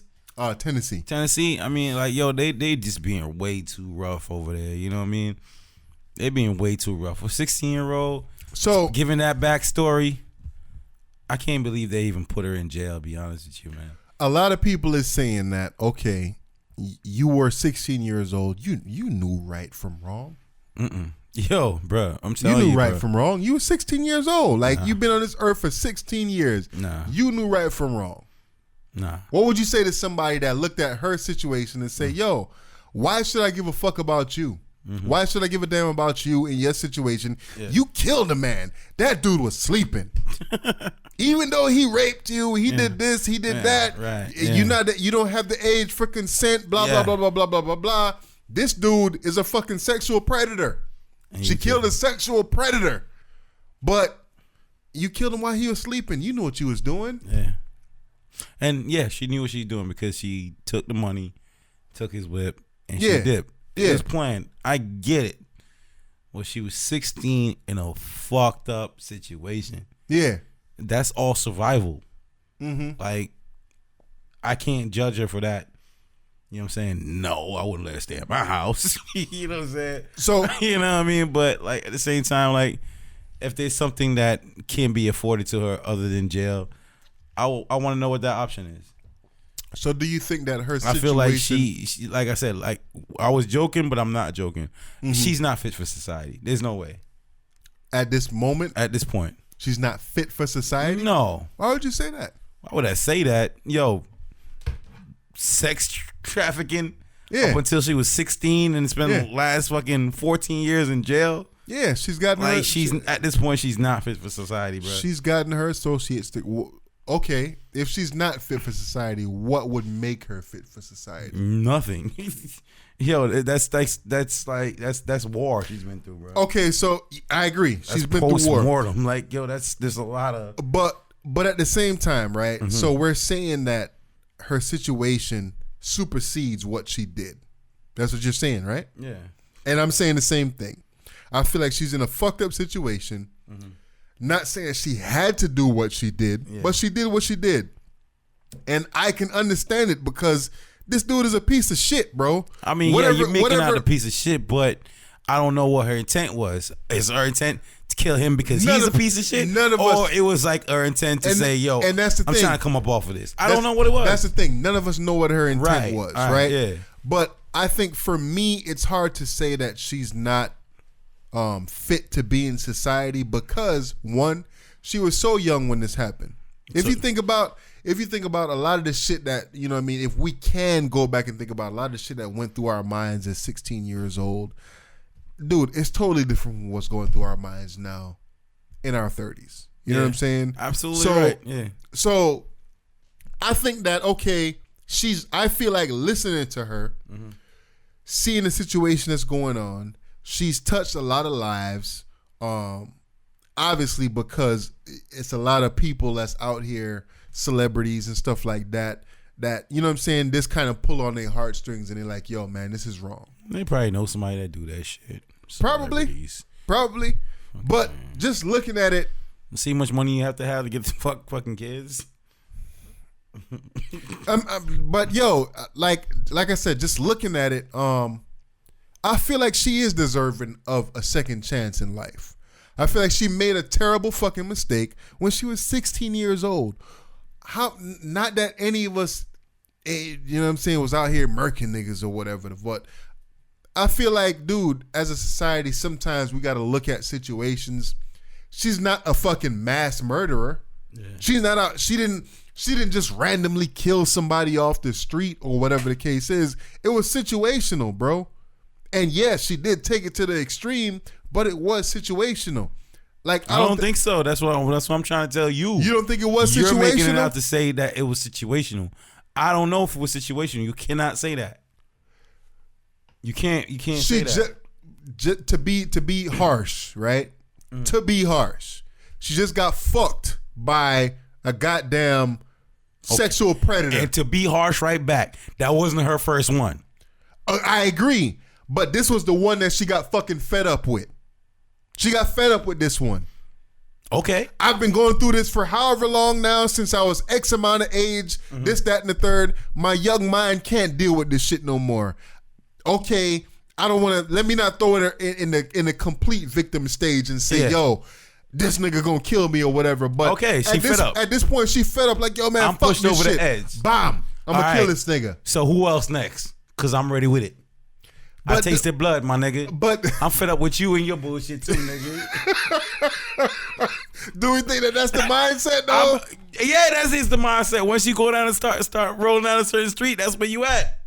You don't come back from that. You cold-blooded killer. I'm not being cold-blooded, man. Once your dog bites you, gotta kill him. You gotta take Cujo in the back. You gotta take old Yellow out in the back and shoot that nigga in the head, Yo, son. I'm just saying. Look, I'm not being insensitive to her circumstances. All I'm saying is, yo, she didn't deserve to go to jail, period. At this point, they'd have to let her out. But she can't go into society. There's no way. But how can you say that, though? How can you say that she didn't deserve to go to jail, but we can't let her into society at this point? At this point, because of all the things she's been through. She's not suited for society, bro. So she wasn't suited for society when she got put in prison, is what you saying at the same time, too? Nah, probably not. She needed therapy after coming off of that. So I agree that maybe she's gotten some kind of therapy. Maybe she's looking at her situation. She's been able to sit there and reflect on the situation and mentally make those changes, because I'm sure she get letters upon letters upon letters upon letters and this, that, and the third. And she, you know what I'm saying? She's 30 years old now. This shit happened when she was 16. Hopefully she on Google Bootleg podcast and hear this. Definitely, man. Shout out to you, Cyntoia. I'm on your side. That was on your side. Fuck what this nigga killer said. I'm on your side too. I just don't want you be my neighbor. That's all. Shit. That's all I'm saying. Oh boy. That's all. I don't want to pass you in Walmart. I don't want to do nothing to piss you off. That's all I'm trying to say. So, but okay. So, and I think I asked this question before. Yeah. Why is it that we think of when members of society do stuff like that? But think about the Sniper. What was the movie that they made the Sniper about? Not Hurt Locker, right? Whatever movie it was, they made this movie about this fucking sniper. Oh yeah. From the army or whatever. Oh what's the movie? This nigga's job was to kill people. And we celebrated that nigga, right? Yeah. This chick killed one person. Yeah. That dude probably murked about 30 niggas. Yeah, and they was like, yo, we don't know which ones was for real. Like, you know what I'm saying? Yeah. So why is it that we celebrate dudes like him, but dudes like her, we say, oh, she's not fit for society? Because he was killing what they call him? Them insurgents. Fuck out of here. He's killing man. insurgents, bro. Killing is killing, bro. Yeah, it is. Killing is killing. Absolutely, man. Absolutely. So I mean, and not to compare the two, man. I look at it as she's a victim that retaliated. Okay. Whether it was justified in her retaliation or not, I feel like me looking at her case.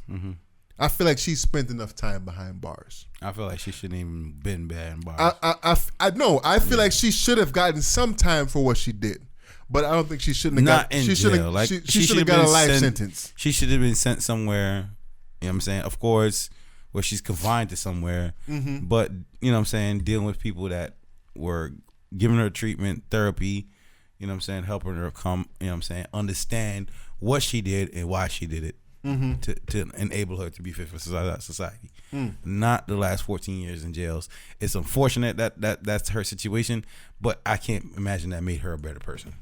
I agree. But you know what? It depends. It's all on the person, bro. It's like Listen, my nigga. Hold on, I'm stuck at my job, nigga, and I'm pissed off at my boss, and that nigga just started the other day. Nigga, you did this to me, nigga. You see what I'm saying? It's like, yo, imagine feeling like, yo, I'm innocent. I shouldn't even be here. And she's been locked up for 14 years. Imagine the level of resentment she has for everything, bro. But then again, everybody is different, bro. Okay. And me and you can go to prison. That's true. I might be putting my shit on her. Yeah, me and you can go to prison for the same exact thing, do the same amount of time, right? I can come out being a better person, you can come out being a better criminal. Or vice versa. Probably what I would come out to be. Or vice versa. You know what I'm saying? That. That's exactly what I come out being. So everybody take these situations. Next time I ain't getting caught for real. Hey man. And I'm robbing these niggas. Anybody that look like these motherfuckers got me in here, I'm robbing them. Hey man. Free my dog, Cyntoia Brown, man. Let that young woman out of jail. Yeah, I don't think that another 30 plus years behind bars is gonna do her any kind of good. It's not. It's definitely free my dog. I feel you. You know what I'm saying? So, but yeah, free my dog. But my dog still got to be on the careful eye watch. Maybe. I'm not gonna disagree with that. Yeah. But free my dog, man. Yeah. Take my dog out the pound, put my dog in the shelter. Yeah, bruh, come on. Another story. A 16-year-old female is charged with murder, right?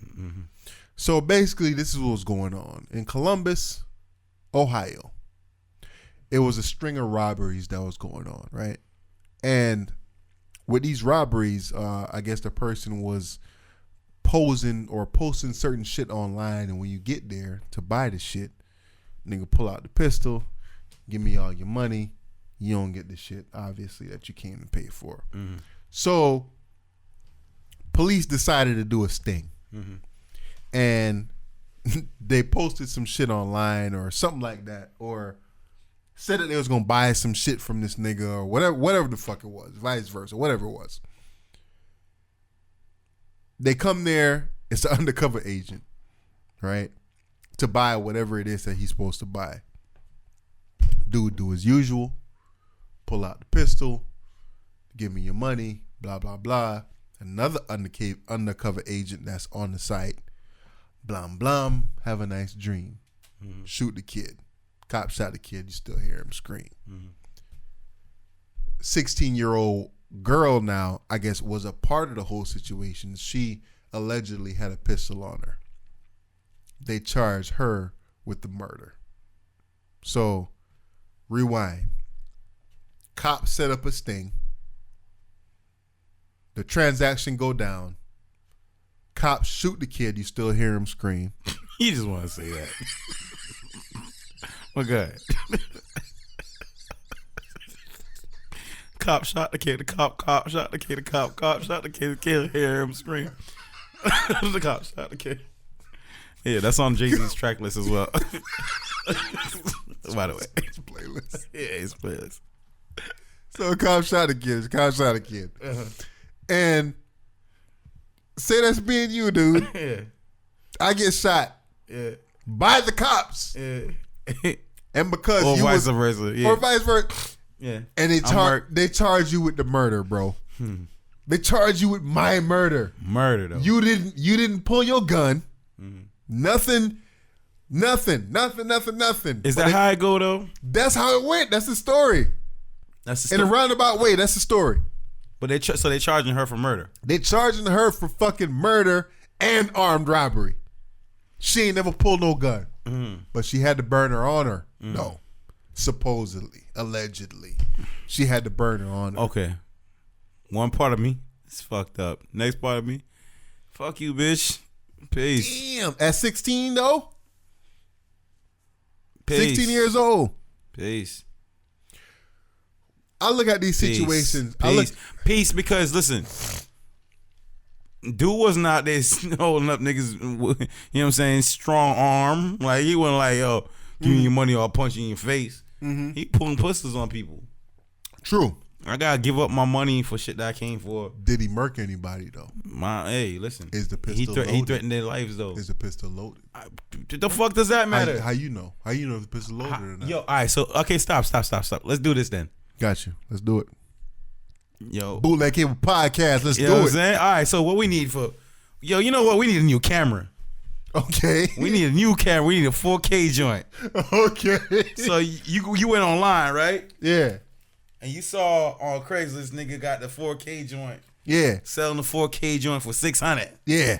You know what I'm saying? Like, yo. I come with the 600 in yeah, my like pocket. killer nigga 6, nigga, give me 3, we got this. All right, cool. Yeah. All right.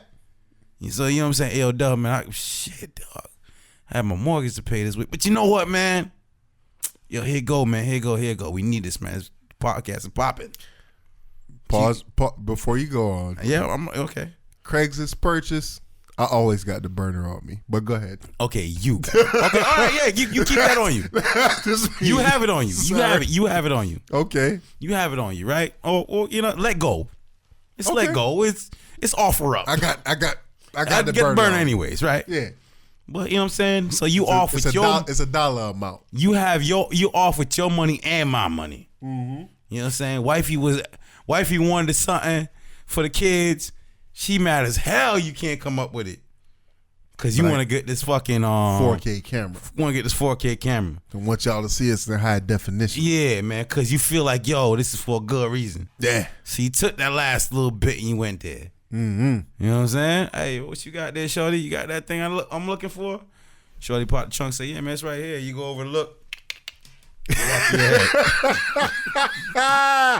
We got a drop on you, nigga. Yeah, man, I'm sorry you came here for that, but this ain't what you're getting, though. Mm-hmm. You getting robbed right now. Mm-hmm.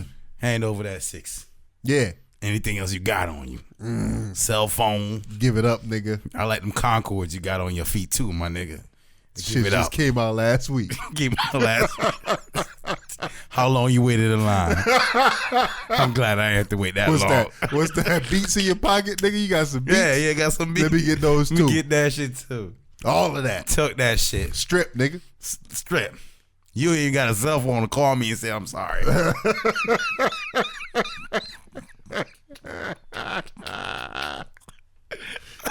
right. It's going down. I'm getting robbed. You getting robbed. You got robbed. You got the burner on your burner gone too. All right. Because they got the drop on your ass. All right. All that gone. Got you. I know you be going to miss the burner.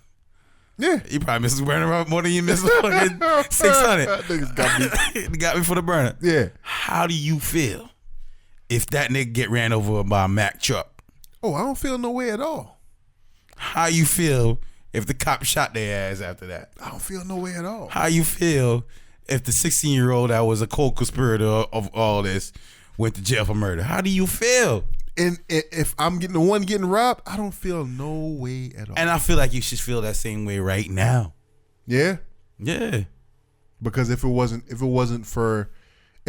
this person, it would have been somebody else. Exactly. It's always somebody else. All right. So you ever heard of entrapment? Yeah, I heard of entrapment. You know that entrapment is illegal for me and you to do that. There's a lot of illegals. Man can't write good laws or rules or none of that shit. And okay, so it should be the same way around, or both ways around, bro. Mm-hmm. If yes, I get it. I respect the police in this regard for trying to catch criminals for doing the bullshit that they doing. Mm-hmm. I get it. I understand, and I accept it. Kudos to y'all. But if I use those same tactics, I can go to jail for that shit.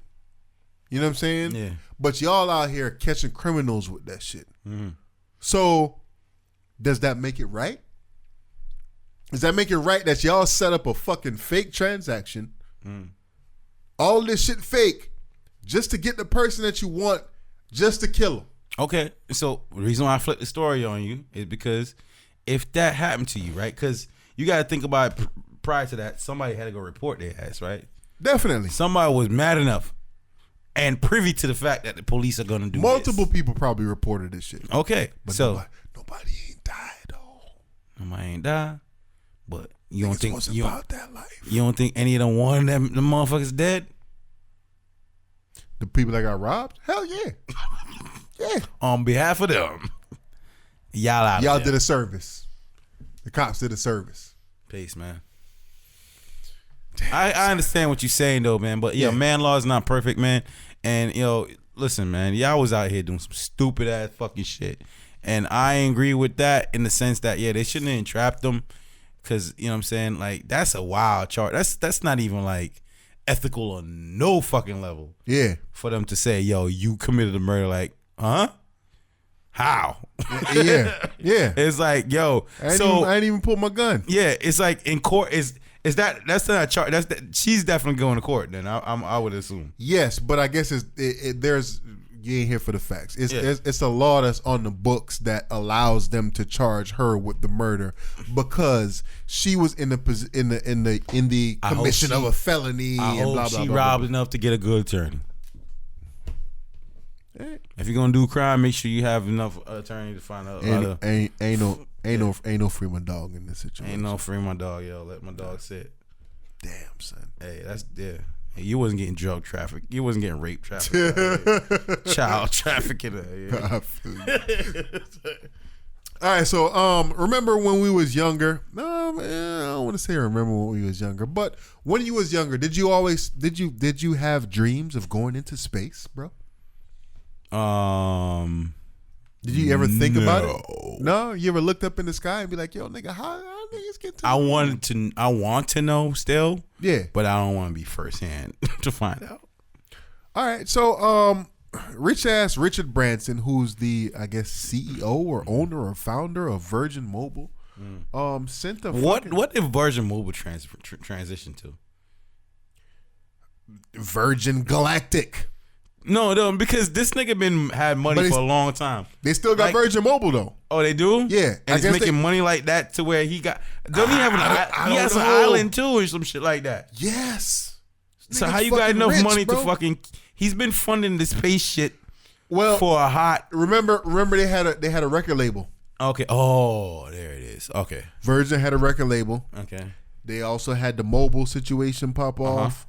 Now they got the Galactic shit, Virgin Galactic, started in 2004. But they tripping. Like, yo, first of all, like, you seen Steph Curry the other day came out and said, like, I don't believe that there was a moon landing, right? Yeah.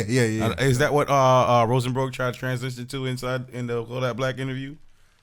Like, yes, he the did. Conspiracy theory stuff. Hey, listen, if y'all ain't know, I'm one of those people.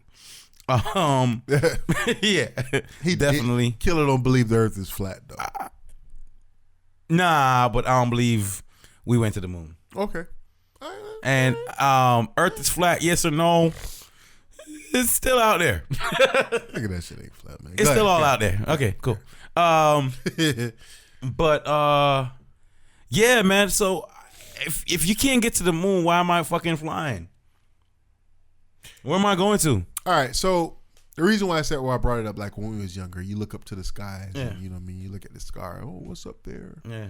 The moon, this, that, and the third. Obviously, the moon is the closest thing that we can see with our two eyes. Yeah. But me as a person that I guess I can call myself a thrill seeker. Yeah. And I would do a lot more thrilling shit if I had money to do thrilling shit. Yeah, like me too. You know what I mean? Me too. I'd jump off a fucking I'll jump off a fucking building and throw a parachute. Or I'll jump out of a plane. Yeah, plane. I do all that. I wouldn't do the rafting shit though. They could have that. Yeah. I wouldn't climb nothing either. I'll climb some shit. You know what I'm saying? I like roller coasters, this, that, and the third. Yeah. Like, all right, I rocks with it. But will we pay money to fly? I guess conceptually you can't think about it because you can't afford it. And if we could have, how much would that cost? How many trips they took? One. Yeah, I need more. Okay, so two. I think they tried. Again, y'all ain't here for the facts. Here for me. Sorry. Yeah. Reading the article, they took a trip before, and I guess one of the co-pilots ended up dying. I think the plane blew apart or some shit like that, or whatever. So this was like the first successful flight to the edge of space. So I guess 50, so they putting out fucking vultures already, right? So they had like low altitude test flights with this plane already. They had multiple lower altitude flights with this plane. This was the first one that they did over 50 miles. I think because 51.4 miles gets you into space. But 50 miles, a little bit over 50 miles, 51, it gets you right there. Like you right on the edge of space. Okay. You know what I'm saying? So now the goal of this was to say, okay, and they can't give me some footage from that plane. Tell me if the Earth's flat or rocking around. Oh, they got footage from it. Oh, they got it. Yeah. Okay. Fire ass footage, dude. Right. Dope footage. Oh, like is it real or not? That's for you to decide. Like how they put the Tesla in space. They had a Tesla? Yeah, some shit like Tesla, that. Okay. You know what I mean? So it's for us to decide if we believe that it's real or not. But they got the first one to go like right on the edge of space. Yeah. To say like, all right, we did that now, and I'm guessing they're gonna do that a couple more times. What's a couple more times that'd be like appropriate for you to say? Maybe, I'm willing to go. Maybe 10. 10, you say I to go? Maybe 10. 10 is a go. And listen, like y'all done went to the edge of space 10 times. All right. Nobody ain't died. How many times do you how many fucking Honda Civics you think they had to crash to say like this shit is safe? This shit safe. Probably about 50 or 100. Yeah. But you gonna fly on this motherfucker here 10 times. On his 10th trip. Yeah. The sole fucking craft that they have. Yeah. Nah, I can't go 10 times in the same craft. So how many times is good enough for you to say, First, they're gonna have to build 100 of them bitches. And they gotta fly at least 10 of them up there 10 times a piece. Yeah. So I can play the odds then. You know what I'm saying? But so we still at 10 though. I know, but at least we got 10 out of 10. 10 out of 100. That's what I'm. Okay, so I take my chance. Okay. I know they know how to make some shit. So 10 out of 100 to make you consider. Yeah. But once they get to, if they get 100 successful flights, they got 100 successful crafts made, and 10 out of 10 random crafts make 10 trips. I'll fuck with it. Okay. You know what I'm saying? Random selected crafts. My thing is, how much does this shit cost? Yeah, but how much does it cost? That's how much does it cost for me to fly to the edge of space? Yo, if the price is I right, had it, like what Chris I'm not Rock going. said, I'm taking a girl up there. Like how many other niggas could say they took their girl to the edge of space, yo? Like, yo, not many. You know what I'm saying? Like that's OG girl, status right there. You get to Instagram this. Yeah. You get to put this on your Insta Snap, man. Yeah. Ain't none of them hoes can compare to this. Yeah. That's it. Edge of space. Which other nigga could take you up here? Edge of space, bruh. Edge of space, bruh. I took you there, bruh. I love you, bruh. Took you to the edge of space, bruh. To the edge of space, bruh. How many other niggas took you to the edge of space, bruh? Nah, one of them, bruh. Come on, bruh. Hell, I don't want you to give me some head. I got you, bruh. Hey, bruh, come suck this dick on the edge of space.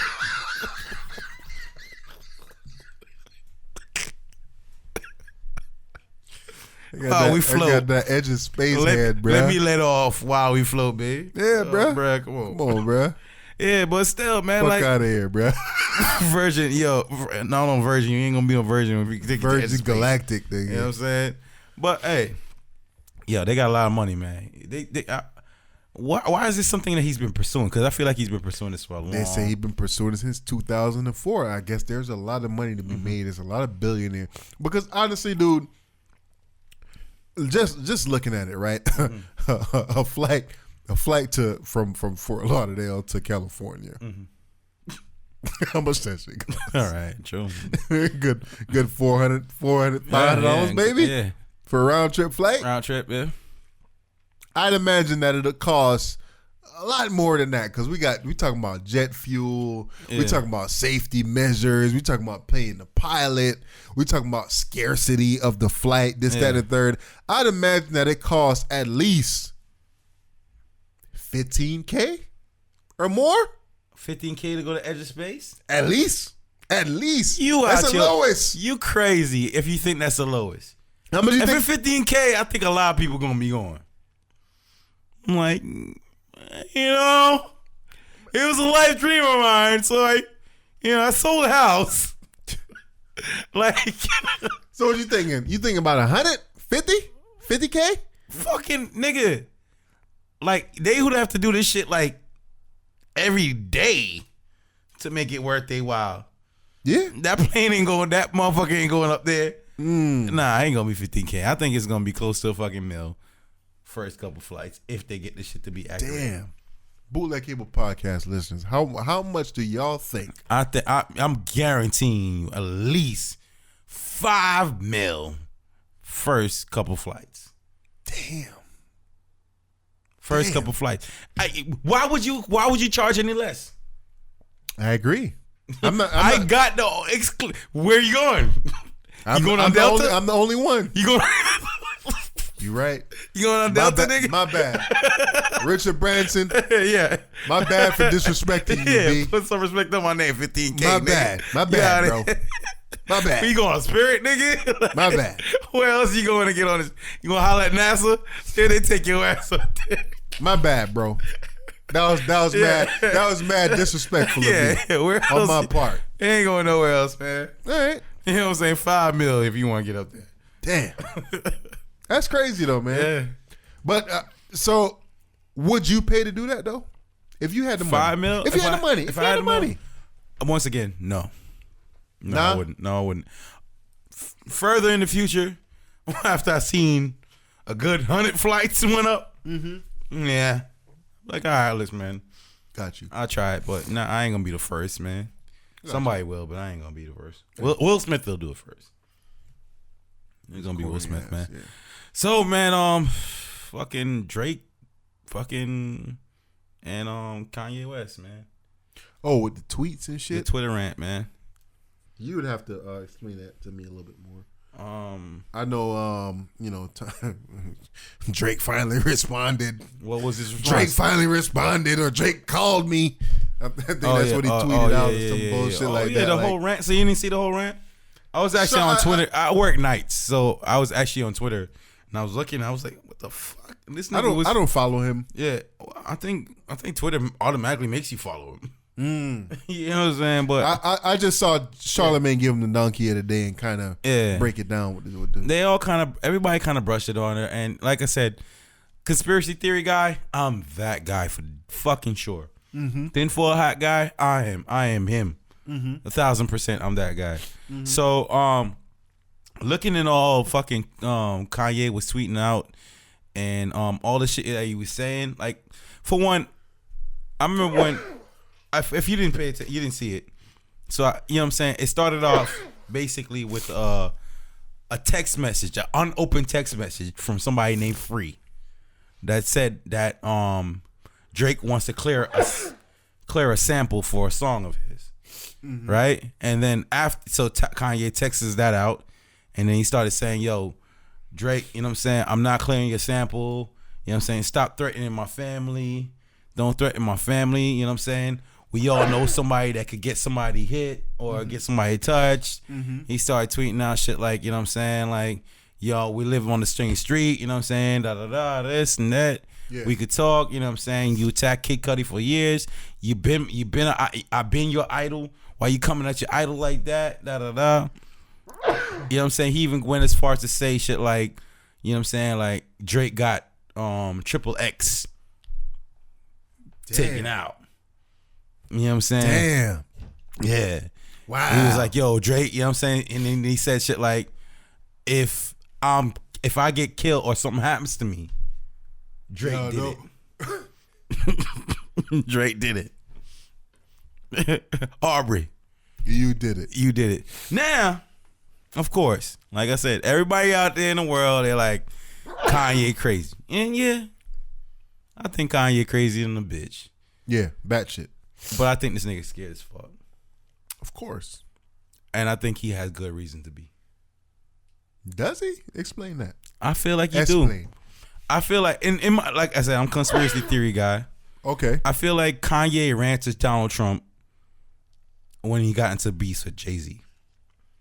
And the reason why he ran to Donald Trump is for that level of protection. I felt like, let me get close to somebody that knows somebody.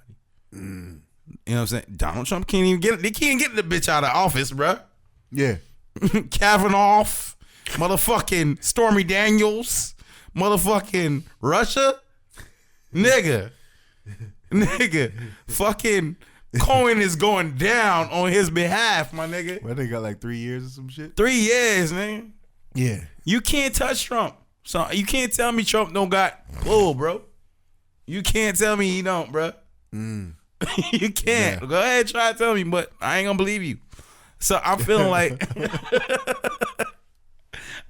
like he got close to that man in hopes that my affiliation with you is enough to get me off or some shit.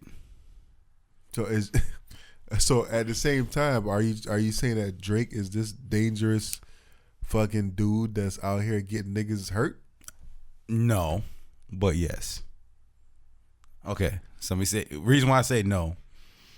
You're not even top 5 as far as your label talent goes. And I think that's what I think that is what people putting on Drake. They say, "Oh, this nigga Drake is soft, the grassy ass nigga," and I believe it. He is that nigga, right? But he out there pushing buttons. Yeah, but he's soft, but he pushing buttons. Ego is a mighty thing, right? Yeah. So if you say you do it for me, all right, go ahead and take care of that for me, man. How much? Yeah, how much that cost? How much it cost to get a nigga whacked? Yeah. How much it cost for me not to get in trouble with this shit? How much that immediately cost, whacked, bro? Yeah, I mean, like, yo, whack, like, yo, Jay Prince, all that. Like, how much does that cost? You know what I'm saying? Down the block, made a right, cut the lights. Check some stripes. Check some stripes, yo. Woo! Hey, better not wear no 3 pieces around me. Hey, what's the joint he said on that fucking Lil Baby song? Like, I'm trying to see him. I want to be there when they clean him.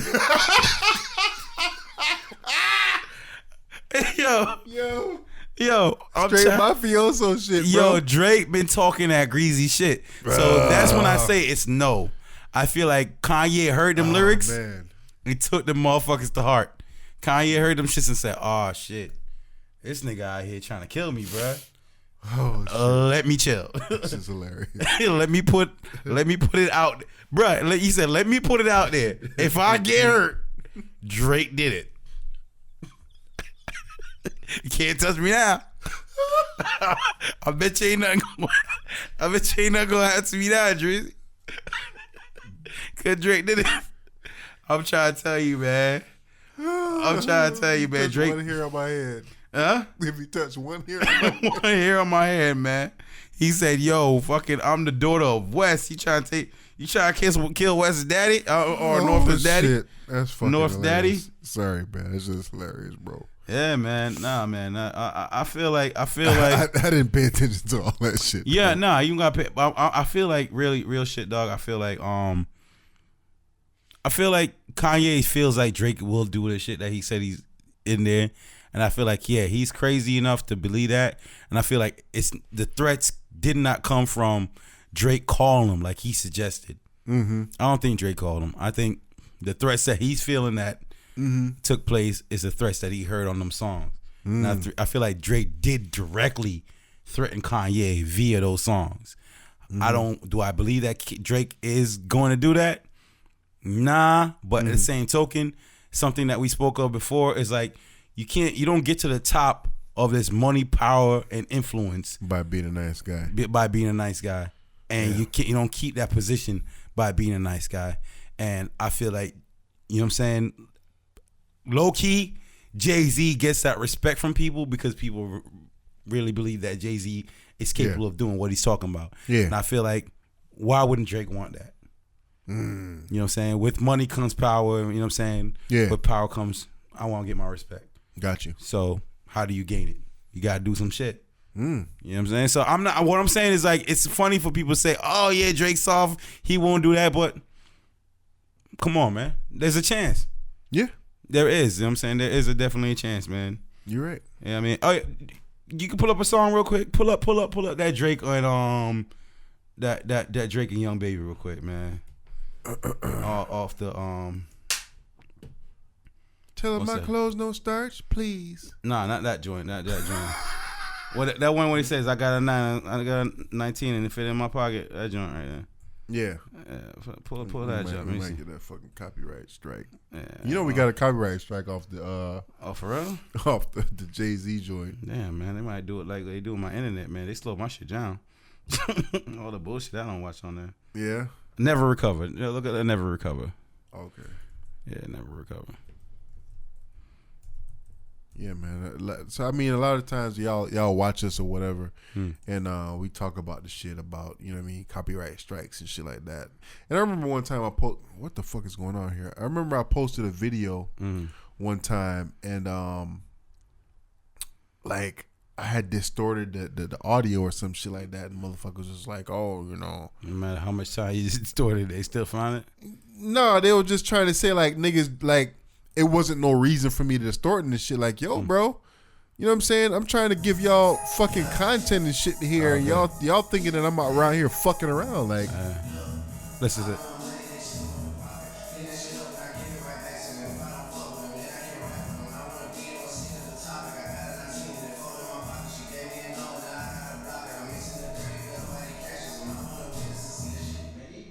I want to be there when somebody catches him. I want to witness that shit happening. And he switched up the verse after that. He's like, I ain't gonna say no more. I'm just gonna give you that little hint. It's gonna happen to Kanye. Alright, you can pause it there. I'm trying to tell you, there's a lot of tracks that Drake been dropping these goose eggs. I'm not saying he about that, but I'm saying if I'm Kanye, I might feel away. Got you. You know what I'm saying? That's what I'm saying. All right, you might be right, bro. Yeah. You might be right, man. I mean, I hope that ain't the case, but you know, you definitely might be right, man. What else we got, bro? HBO boxing done. How you feel about that? We knew boxing was on the decline for a while now, so we knew this was happening. Well, it's not that much of a surprise. Nah. Are you? I guess because basically I'm surprised because HBO is not to be cliche, but they've been a pillar in the boxing community. Yeah. So, you know, now it's pretty much. Yeah, they've been genuine about their boxing coverage. Yeah, you know what I'm saying? Max Kellerman, Jim Lampley, Lennox Lewis before Roy Jones. I forgot who it was before Lennox Lewis, but you know what I'm saying? Emmanuel Stewart was on boxing on HBO boxing for a little bit, and then they had boxing after dark, this, that, and the third. As a boxing fan, man, you know, it's kind of hard for me to imagine the boxing game without HBO. The great fights that they had, freaking the voice, man, the voice.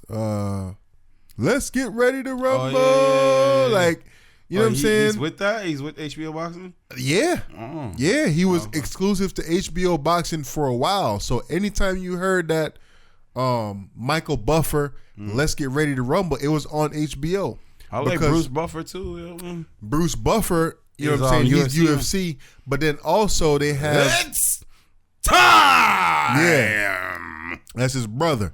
So and then Showtime has I forgot his name, but it's Showtime. Like you got that dude. But like, okay, think about those three catchphrases that we just mentioned. Yeah. Obviously, Michael Buffer is the one. You know what I'm saying? Yeah. That nigga's fucking Neo when it comes to this boxing shit, nigga. Yeah, like it's never been a better catchphrase ever in the history of boxing. So it's sad to see HBO boxing go off the air. Hopefully they come back, you know, maybe if it's a mega fight or some shit like that. Yeah. And I'm pretty sure Michael Buffer gonna get his money somewhere else other than HBO. Yeah. But you know what I'm saying? It sucks, man. And like I said, I've been a big boxing fan for a long time. For a long time, I wanted to be a fucking boxer, but could never find a fucking gym. This, that, and the third. So I mean, it sucks, bro. Yeah. And salute to the HBO boxing, all those people I was involved. For me, you know what I mean? It's gonna be a loss. Yeah. Yeah, I could see where you're coming from with that. Yeah. Man, definitely, man. But to me, in a way, it's kind of like, you know what I'm saying, more in the the death of fucking Blockbuster, my nigga. Like, unfortunately, man, it's just the era, man, where everything is accessibility is everywhere. So, hopefully, there's like you said, there's pockets out there that speak of boxing. It is. You know what I'm saying? There's different pockets out there that cover these things that to make it difficult for I think the typical person to go to HBO to look for this, you know. And to me, it sucks because they're moving towards apps, right? Yeah. So you got ESPN apps where they, you know, they host a lot of HBO boxing. Sports. Yeah. That probably too. Then they have this other app called Dazn. Then you have Box Nation. This, that, and the third. Like, I just hate that it's moving towards the smartphone era where. Yeah. You know what I mean? I like evolve or die though, bro. That's what it is. True, but I'd rather see boxing on cable TV, on the big screen, whether it be pay-per-view or not. I think the problem with boxing is that y'all charging too much for these fucking pay-per-views. Yeah. You know what I'm saying? Like, it's no way that I should be paying $70, $100 to watch a fucking HD pay-per-view fight. What you think that happened with? So you think that's what it is that happened to boxing? I think that's. I think what happened with boxing. I think it's politics, right? Yeah. So you have the Bob Arum group. You have the fucking whoever Mayweather them was working with. You have that group. I think what it is like it's like different fucking factions. Yeah. You know what I'm saying? Like this shit is fucking. Whatever that damn movie is called where they have different factions of people and shit. Yeah. I think that's what happened with boxing. There's too much politics in boxing, and it needs to be like a league where I think UFC had it figured out where all of the fighters are under one umbrella, UFC.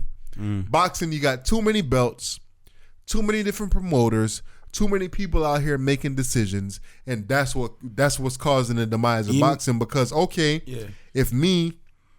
P-Double is a fighter with Bob Arum, and you're a fighter with Oscar De La Hoya. We got to go through Oscar and fucking Bob Arum to make the fucking fight rather than just me and you say, yo, I want to fight. Let's come up with a contract and let's make this shit happen. Bob Arum and Oscar got to go through the whole contract situation and I don't make enough money and I can't concede enough money to you and this. So it's a lot of stupid ass fucking politics to me that's really, really killing boxing. And I think they need to get rid of that. They need to have one fucking champion, one, you know what I'm saying, one belt per weight class. You can't have WBC, WBO, IBF, IBC, ABC. I agree with all those. Like, you know what I'm saying? I agree with all those. It's too much. But I feel like they need to take that formula from, you know what I'm saying, all the other major sports out there, i.e. baseball, football, and basketball, where you have the colleges, the high school stars that get highlighted and recognized. You know what I'm saying? I think when, especially in sports era now, you have generations. I see little niggas out there about 10 years old probably cross me up, dub. Yeah. I agree. You know what I'm saying? Like, they learning earlier. Yeah. You know what I'm saying? I seen kids out there like, if this little nigga, if he was my size, he'd kill me. Yeah. You know what I'm saying? Because they out there, they squaring up, they jab, they know how to duck, right? You know what I'm saying? Yeah. Like, the skill set is getting passed down to a younger and younger generation. Yeah. And I feel like they need to focus in more on that. Like, yo, highlight some of those, you know what I'm saying, the coming up stories. Like, let's fall in love with this kid from here to here.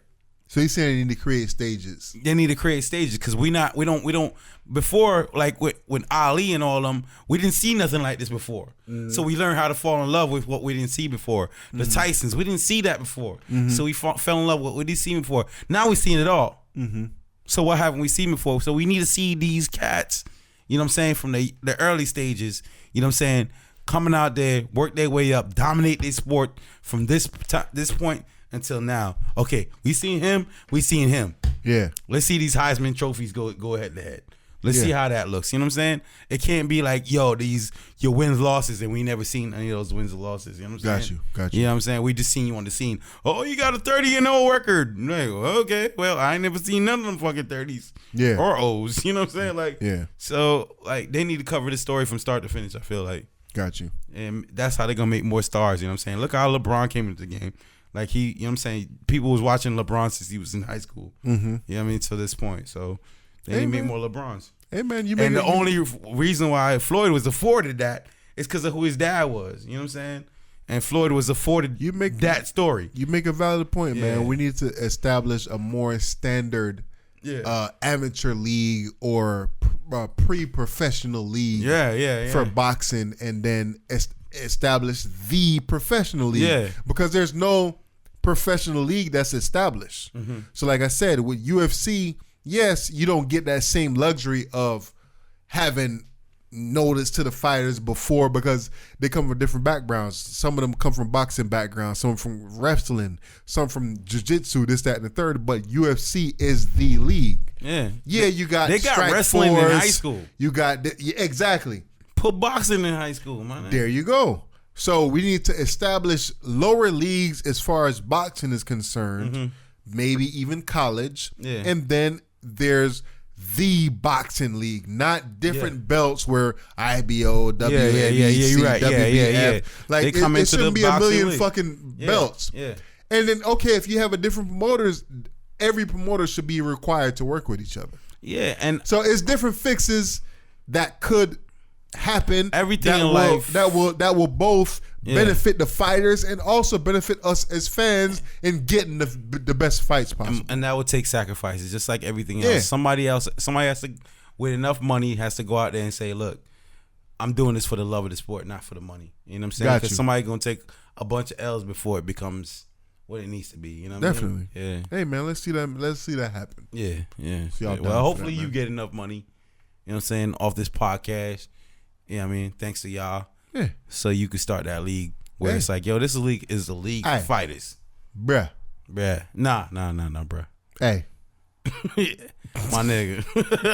They can't take that, can they? Right. What's up, my nigga? You trying Hey, you got any New Year's resolutions, bro? Yeah, I definitely do. You know what I'm saying? I know motherfuckers say it's corny, but I feel like, yo, other than the I'm gonna make more money or I'm gonna lose a bunch of weight. Those are norm. That's normal. That's the normal ones, and sometimes we don't live up to those. You know what I'm saying? Because it just is what it is. Circumstances out of your control. Yeah. But I feel like all the resolutions that I've made, where I've done it more on a mental level. I feel like I've lived up to those. Got you. And this year, I'm making a mental one to say I'm going to personally do more for my motherfucking self. That's what's up. I am going to do more for my personal happiness and towards my personal love for myself. Gotcha. I'm going to go ahead and pursue to gain that. Gotcha. And you know what I'm saying? There's different ways I intend to obtain those things, but everything is for the betterment of me and solely motherfucking me. Got you. And there ain't nothing wrong with that, man. And I'm on that same train. I don't have any specific New Year's resolutions, but I got a wedding that I'm going to in fucking September of next year. And to be honest with you, I don't want to sound crass or whatever the fuck, but nigga, I want the bride to be checking me out the same way she checking her husband out, bro. Hey, that's what it is. Fuck it. So I'm gonna make sure that I look nice in my motherfucking suit. Yeah. And I'm not making changes just to look nice in my suit. But that's I'm making changes for me and a life going forward. So to what you're speaking on, bro, is exactly what I'm speaking on. Yeah. But it's not solely just looking good physically, because that's a major part of it. Yeah. I'm not saying I'm gonna hit the gym and wait. What? You know what? That self-confidence that I had when I was younger, I feel like I've allowed to dissipate. I agree. And I need that back, bro. Yeah, I need that back. Definitely. I need to have that love, that true love. Right now, I say I like me. For me, yes. You need love me. Love. I need yes. Hey, y'all gonna see. Yeah. I already done started all of that, so yeah, y'all gonna see. Right, niggas gonna post pictures. Follow the nigga on Peep. And you know Instagram, what? P double. I challenge you not to post a picture till it's right, my nigga. Okay. I don't want to see no more fucking in the process okay. pictures. All right. I feel like everybody do that shit. I'm really sweaty right now. Look at me. Hey, try so hard to I fuck you for that. I accept that challenge. Give me fucking show me some shit that's a concrete fucking proof, nigga. Definitely. You know what I'm saying? Don't post until it's there. I'm with that. All right. So last on the list, expectations for the podcast in the next coming year, bro. Oh man, yo, I have so much fucking dreams, aspirations, and you know what I'm saying? Like it's gonna be a wave, man. I don't want to say nothing in regards to what I got planned. Mm-hmm. I ain't want to disclose it to you, man. But I think most of it is like I said, it's on me.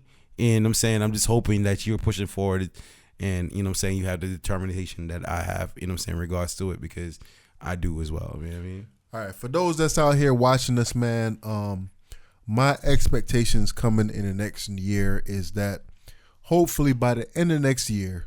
Ain't no fuck all that hopefully shit. See what I'm trying to talk about? Okay. That's that like me shit. Okay. I want that love me fucking talk, my nigga. By the end of next year. Yeah, there we go. This is what we want to be doing. No, this ain't what we want to be doing, my nigga. What we gonna be doing. That's what the fuck it is gonna be, my nigga. So we setting shit in motion right now, so that at the end, before the end of 2019, this is what we gonna be doing. Yeah. I don't fuck a hope.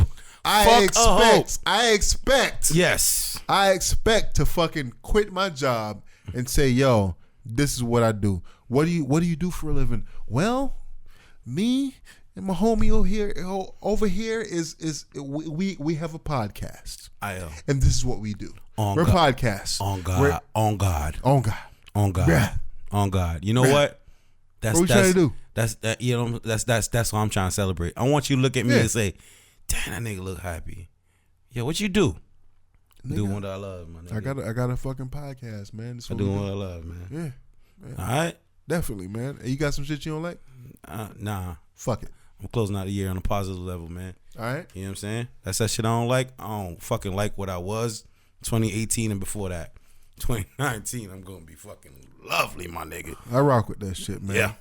Hopefully y'all enjoy this podcast as much as we did recording this motherfucker. Rock with us in fucking 2019, man. Well, we had a 3-hour episode on that bitch ass hour. 2 hours. 2 hours. All right, 2 hours some change. Well, you deserve all 2 hours. Rock with us, man. Continue to rock with us from now until fucking forever. We gonna keep on doing this shit. Y'all keep on hitting us up in the comments. The comments, I see that shit. We know who our day ones are. Yes. We know who our day ones are. I see the comments getting thicker. Yeah. Y'all motherfuckers is getting more engaged. Y'all hitting us up. Encourage other people to do the same shit. We on fucking Spot. No, we ain't Spotify yet. Yeah. We on Google Play. We on Apple Podcasts. We on SoundCloud. We on YouTube. We on Facebook, Instagram, Twitter, all that shit, man. Follow us across all them platforms. Rock with us, man. No, they going to. What choice? I ain't gonna ask you to. Here's what it is, man. Yeah, man.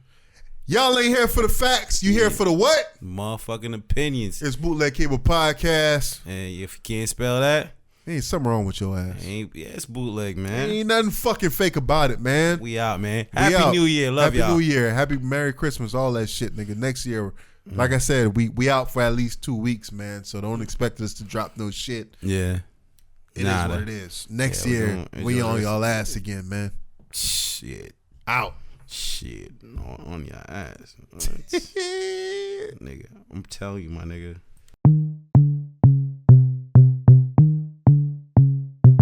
All of this rhetoric that y'all sing out y'all mouth, rhetoric, there's no question about it. They showed up, they shut me up. That's good, fine. You deserve all the props in the world. But you know what comes with it now? Expectations. P and Killer, dropping heat like we should, up and coming like morning wood and something good. Kicking the real to those that wanna rock with us. No slowing down and it ain't no stopping us. We've been rocking over 2 years long. The best podcast, best intro song. Forget the facts, opinions, we got those. And we make them run loose like a snot nose. It's bootleg, ain't nothing fake about it either. So sit back and watch, go grab a slice of pizza. But we prefer the subs, so hit the red button and you'll be notified when we said something. Hit the thumbs up, share it with your folks. Make sure to leave a comment, give your thoughts on our quotes. This ain't for the Ralph Tresvant crowd. You offended, wanna exit? Then you can now. It's Bootleg Cable Podcast. It's Bootleg Cable Podcast. It's Bootleg Cable Podcast. It's Bootleg Cable Podcast. It's Bootleg Cable Podcast. It's Bootleg Cable Podcast. It's Bootleg Cable Podcast. It's Bootleg Cable Podcast.